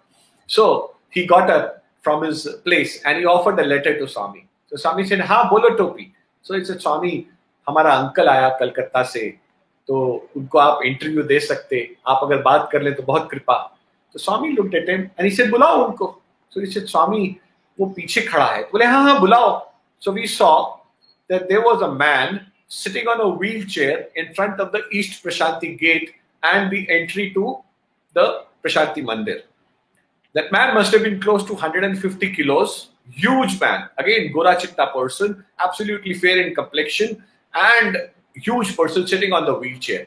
So Swami called him, said, "Call him inside." So he immediately, Mr. S.N. Singh, signaled a servant who, with great difficulty on the sands of Puttaparthi, tried to push the wheelchair. And as it reached the veranda, there was a slight slope which goes up. And then the veranda comes, the landing to the veranda. He couldn't push it. So Swami looked at 2 or 3 of us and he said, "Arey, help karo." And we all got up, hum log gaye, and then we pushed the wheelchair with a little difficulty. That man was 150 kilos. We put it on the veranda and we came and sat down. And where I sat, I was right next to the wheelchair, just a little ahead. So till this time, Swami was in a very jovial mood, joking, laughing, talking. And suddenly Swami came to this man. He said, "Ye kya hua tumko?" So that man kept on sitting and giving a very pathetic look on his face, looking at Swami. Swami said, "Chalo, tum andar aao, hum tumse baat karta." So then S.N. Singh Sahib said, "Swami, ye chal nahi sakta." Swami bole, "Hey, baitho tum." And he made him sit down. Then he said, "Get up and walk." He told this to him. So that man said, Swami said, "Come on, try." So he tried his level best to get up from the wheelchair. He turned all red. His face turned red. His arms went red. He was wearing a half-sleeved white t-shirt and a white pant. And he couldn't get up and he just collapsed on the chair. And suddenly, that all that jovialness and that lightheartedness which Swami was showing, it disappeared. Swami just took one step backwards. Swami waved his palm and in came Vibhuti. Swami applied the Vibhuti on his forehead, on his neck, and a pinch of Vibhuti on both his knees. And I saw Swami slapped his knees very hard, once and twice. And then Swami took one step backwards and he looked into his eyes.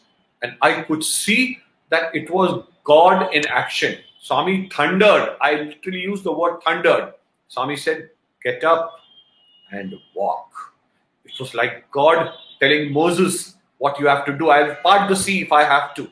And that man, in front of our eyes, with trembling hands, he got up.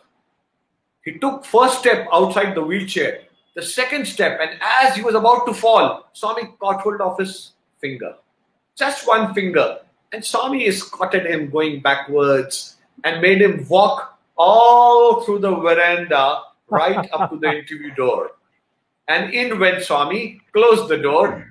Mr. Singh was inside, his uncle was inside, and we were now waiting anxiously what is going to happen. The wheelchair was lying where I was sitting.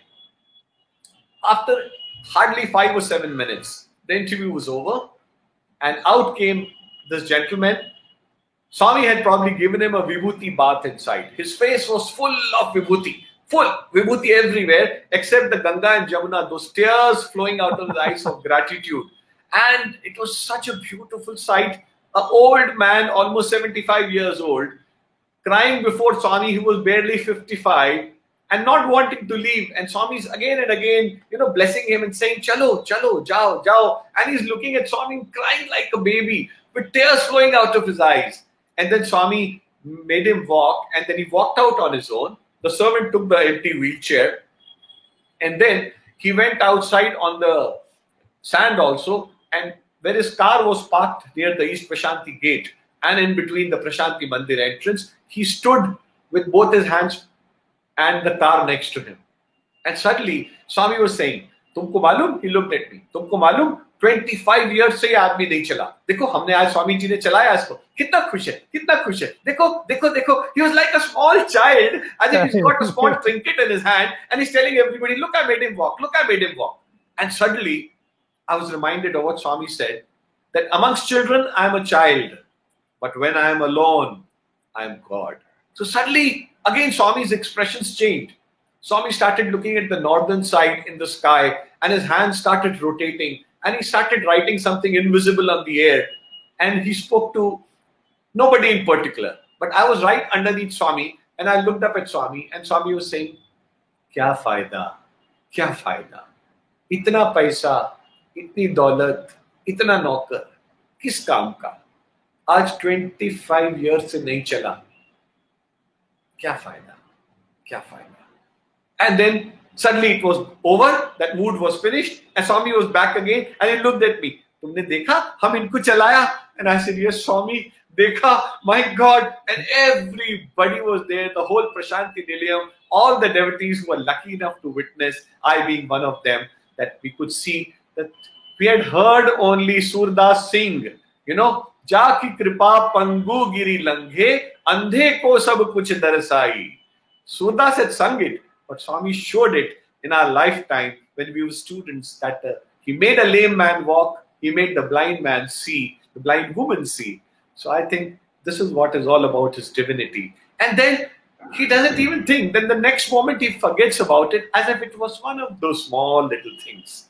Like, when Swami says these miracles are nothing, but like a fly sitting on the body of the elephant. What you must concentrate is on the elephant and not on the fly. But then these were such lasting impressions on all young minds like ours that we knew that we are living with the greatest of divinity which has visited and walked this earth. And we were lucky that we were able to witness it with such close quarters. And had it not been for His grace, for His love, for His benediction, we would have missed out on all this. But then He chose us. We were the chosen ones to witness it, to experience it. And even till this day, remember Him with all gratitude in our hearts, with tears in our eyes when we remember these things, that how much He has done to you. If somebody is to ask me today that what each person should do when Bhagwan is no more there in physical form, so I have only one strong piece of advice for everybody. And that is, what is it which brought us and attracted us towards Swami? So all of us will say in unison, in one voice, it was His love. So when it was His love which brought us close to Him, I think we need to share the same love which we got from Him to this whole world. If you ask me, each one of us should become a little bit of Sri Satya Sai Baba. And when I say that each one of us should become a Satya Sai Baba, doesn't mean that we need to get out and give darshans to people. That means we have to be live examples through whom that same love should flow. We should meet people and give them the same love so that they experience the same joy, a little bit of that at least. We can't be Swami in that true sense of the term. But if we share that love with people, and Swami says, love all, serve all, at least give love to all people who come. Love everybody unconditionally when they do. So I think we would have done justice to what Bhagwan has said when He said that these are my boys, my property, in the true sense of the term. In the closing, I know time is also running out. I just wanted to ask you today, especially after his physical departure, and you holding such a responsible position even in the organization, and being a tax lawyer, that is a different environment altogether. How do you see his hand in all? Or I'm sure I should have asked, do you see his hand? But I know you see it. So how do you? No, you have asked a very direct question, and I think I must tell you this. When I joined my father to become a tax lawyer, my father told, why do you want to come and join in this line? This is a hopeless line. And you have to learn to be very honest if you come in this line. I have been as honest and as straight as an arrow in this life. If you have to come and take over my practice, you must promise that you will walk all the ideals of Swami. You will not do anything wrong. You will live up to Swami's role. And I actually tried doing that. And I realized my greatest strength has been not that I am the greatest of tax lawyers. My greatest strength has been that I have been truthful, I have been honest, and I have been hardworking. And these three qualities which I learned at Swami's feet, to be truthful, to be honest, and to be hardworking, have paid me richest of dividends. I will just relate to you a very small incident which happened after Swami went. How Swami is there very much with each one of us and helping us. There was this client of mine, a very rich guy. He had made big money, and he was of a good bent of mind, and he had become my friend also because he was almost my age. He had grown up to be a friend at the family level, and our families would also meet. So one day when I was sitting with him in my office and we were discussing some serious issues he had in his tax returns, I just told them spontaneously, I said, brother, when I hang my shoes, when I take a retirement, I have decided that I will try to create an X amount and use it for charity. So that whatever we get out of this, that some good thing should go to the society. Either we build a school or a small hospital, so that, we have earned from the society. So something should go back to the society. So I think I have decided I will add up this amount and do it as my best effort. That friend of mine, that client of mine, heard me, did not comment. He came back to me after 2 days. And then he tells me that, brother, I was surprised when you said that you are willing to give this kind of an amount for charity. You are just a professional. And I am a businessman, and I am a hotshot businessman. So I realized that I may not be a devotee of Swami, but I have seen you. You live up to his roles, you live up to his ideals, and you're an honest man. So the day you give that X amount, I will make it X square and put it in the kitty. So it will make it a big amount, and then both of us can do it in charity. but then you do it first and I'll do it after that. I said, fair enough. And then, as happens, it came and went. I forgot about it. He forgot about it. 2 years passed away. He was struck down by cancer. And the cancer was probably in the last stage of his life. The cancer was discovered. The doctors gave him only a few months to live. And in that few months, he had to decide everything about his business. His son was barely 21 years old, still pursuing MBA. And there were a lot of problems in his family, a lot of relatives who were wanting to take on his properties and all the assets which he had created. And there was a lot of problems. So he came to me and decided that you write a will for me. So I drafted a will for him. And he told, you know my totally family circumstances. You know everything I've spoken to you. I will not tell you which asset should be given to whom. You only write down everything, and I trust you as my brother. I trust you as a devotee of Sai. I will blindly sign it because I have full faith you will do justice to it. And since I knew him so closely, I sat down to draft his will.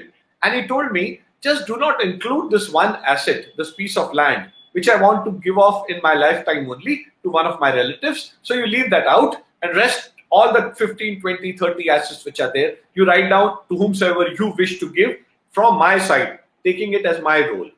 An onerous task. I prayed to Bhagwan and I drafted his will. I showed that will to him. He agreed and he said, you finalize it. And he was in the hospital on the deathbed. The next day I get a call from him that I have been asked, he's asking me to come and he wants to see you. I carried the will in my hand and I went there. He took that will, read it and kept it under his pillow. And then I saw there were a few relatives. His mother was there, his wife was there, 2 of his cousins were there, and 2 unknown people were there. Then I asked him, I said, what is it that you've called me for? He said, remember I had asked you not to include that one asset in my will, which I wanted to give away in my lifetime? So I said, yeah, what about it? I said, I'm writing the will for that separately. And I'm willing that asset to you. You have to take care of this asset. And remember, 2 years back, we had promised that both of us will contribute. God has been kind to you. You will live to see and contribute. But my time is going up. I'm going away. So I will not be able to contribute when you contribute. So I'm giving you in advance. You accept this asset. This is the registered will I want to draft. These 2 are people from the registrar's office. Please sign as your concurrence and accept it. So I told him, why do you want to give it to me? You give it to your son. I will take it from your son. He said, no. What if my son changes his mind and he decides not to give you? So sitting in heaven, I will feel, or hell, wherever Bhagwan sends me, I will feel guilty. I need to do it in my lifetime. I have promised to Satya Sai Baba that this asset will go to him. This is exactly double the amount of what you had said. Please take this. Then I told him, why don't you give it to the trust which I represent? He said, look, brother, I don't know anybody in the trust. I only know you. And I know you as man of God, as man of Swami. So please don't delay. I have very little time. Please accept it. And that day, the will was signed and that asset came to me and I took possession of it. But then I reminded him, I said, you have to sign your own will. I left it under your pillow. Please sign it. He said, I will do it. Next day, the doctors told his family that he has lived his time. We can't do much. Please take him home. It is a matter of 2 or 3 days. He will quietly pass away now. So take him home. We can't do much now. You're wasting your time and effort in the hospital. So out came a call that I'm going to the hospital. He would call me up every day from the hospital. That, brother, I'm going to the home. So you come home and see me. I said, okay, fair enough. They took him from the hospital to his home. And the same night, when the night they had taken him, at 2:30 or 3 o'clock in the morning, I got a frantic phone call from his son. And he was profusely crying on the telephone. And he said, my father is not breathing. And we brought him home yesterday. And he stopped breathing. And I don't know what to do. What should I do? I said, rush him to the hospital. He said, I asked him, shall I send the ambulance? He said, no, don't send the ambulance. By the time the ambulance comes and then we go, it might be too late. I'll dump him in the car in whatever way we can do. I've got an Innova. I'll lay him as a patient and we'll bring him back.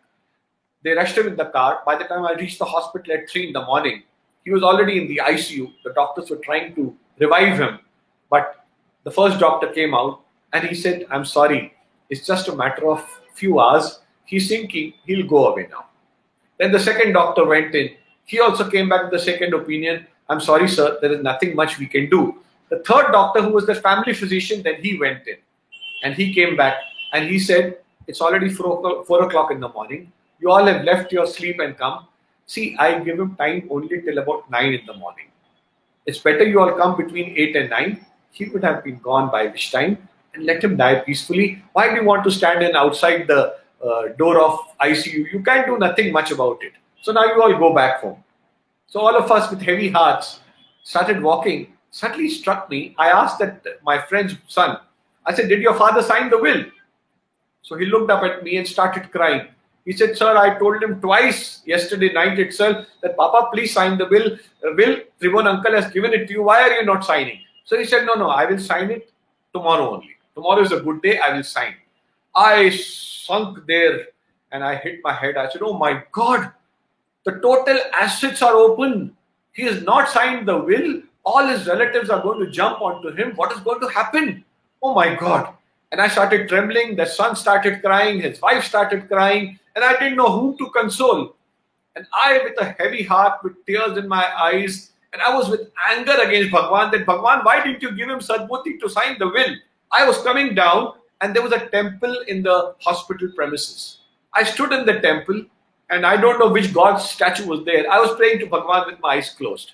And I said, Bhagwan, if this is the last thing you have to do, you do, but please ensure that he lives to see another day and sign his will. Do you realize, Swami, that if he doesn't sign his will, what kind of problems the family will get into? And then, Swami, he's become your devotee now. He's given an asset for your seva, for hospital, for school. How can you let him go like this, Swami? And I pleaded and pleaded and cried and cried. And I remember that from the bottom of my heart, tears flew from my eyes. And I prayed to Swami and I said, Swami, for me, if this is the last thing you're doing, please ensure that he signs the will.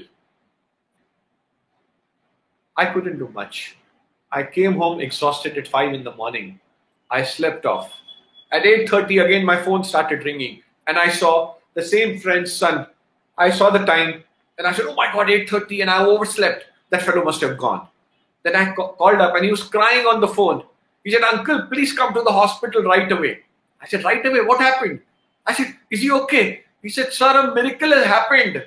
I said, what happened? He said at 8 o'clock or 8:15, he started breathing. And now he's talking also and he's okay. And we are taking him to the room and he's calling only for you. And he's saying, call Tribhuvan Bhaiya.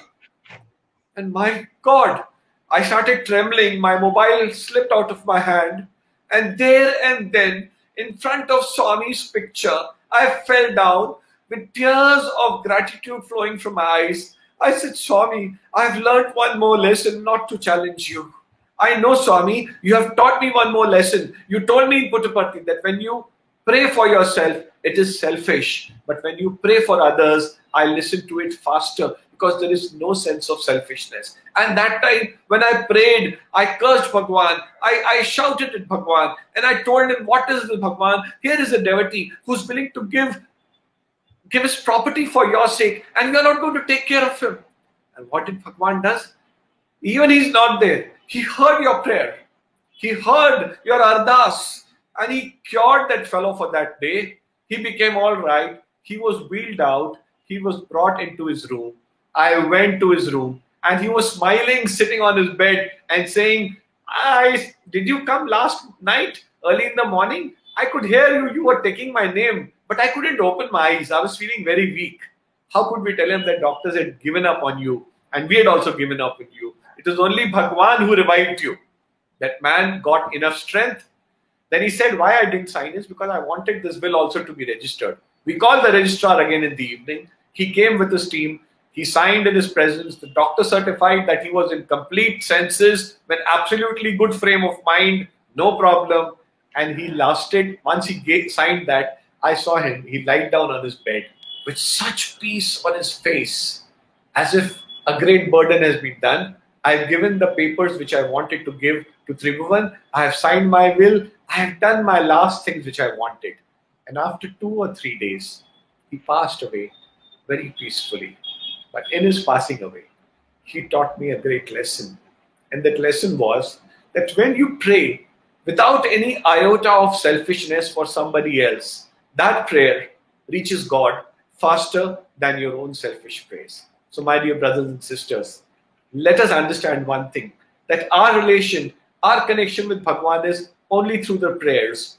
When we pray, we talk to God. But when we meditate, God talks to us. So let us not forget that it is only the prayers and only our meditations which are going to keep us linked to Bhagwan. So let us continue doing it, because He's going to be there in this life and beyond this life also. He may not be there physically, but trust me, I find Him closer to me than I found Him when He was there physically. Because now He's only at your beck and call. You have to just go to your mandir. You have to just go to His picture. You have to treat His picture like God and not treat God like picture. When you treat His picture like God, He responds. Because He has promised that I will come wherever you are, provided you call me with love, provided you call me with unselfishness. So, dear brothers and sisters, let us not forget that it is only our prayers and only our meditations which will keep us close to Bhagwan and ultimately grant us the Chitta Shuddhi, so that we can merge with Him when the time comes. Thank you so much, Abhimanyu. You've been really good. I want to close this session with a song from you. Oh my God! I think why don't we have a bhajan, and we'll close. I think that will be a befitting session, a closure of the session. I'm a little emotional, but I'll try and sing 2 lines. And I would like you to sing something from your 80s time. Okay, which I had sung before Swami. Yes. I remember this song. Nice. Brother Neil Bodla, my friend, also used to sing in the mandir, and I had picked up the song from him and used to play it on the harmonium. So I'll just sing those 2 lines. Please. Prema bhakti jagao man mein, aao mere bhajan mein, Baba, aao mere bhajan mein, Baba. तुम हो दीन जनों के साई, तुम हो भक्त जनों के बाबा, आओ मेरे भजन में बाबा, आओ मेरे हृदय में बाबा. Thank you. Sai Ram. Thank you, Bhaiya, so much. I feel so happy, grateful. I wish to offer my gratitude to Bhagwan for these beautiful sessions and occasions to remember Him and to share this joy with everybody. I'm thankful to you also for taking time out and making this session so beautiful. We must thank Bhagwan, because He's the inner motivator. He's the common link with all of us. And I'm sure our lives are richer because of Him. So all the very best for all of you. And thank you for being so patient with my going-ons which go. But when it comes to Swami, you do not know. I wish the clock stops. And Hari Ananta, Hari Katha Ananta. So we hope Swami will give us many more opportunities to talk about Him, these experiences, and the love which we shared. Thank you so much. Thank you. Sai Ram. And thank everybody who has been watching this program and sending your love and blessings for us. This video will be on our channel and for future viewing also. And you are welcome to share this as you feel comfortable. So thank you very much. Once again, Sai Ram Bhaiya. Thank you very much. Sai Ram. Sai Ram.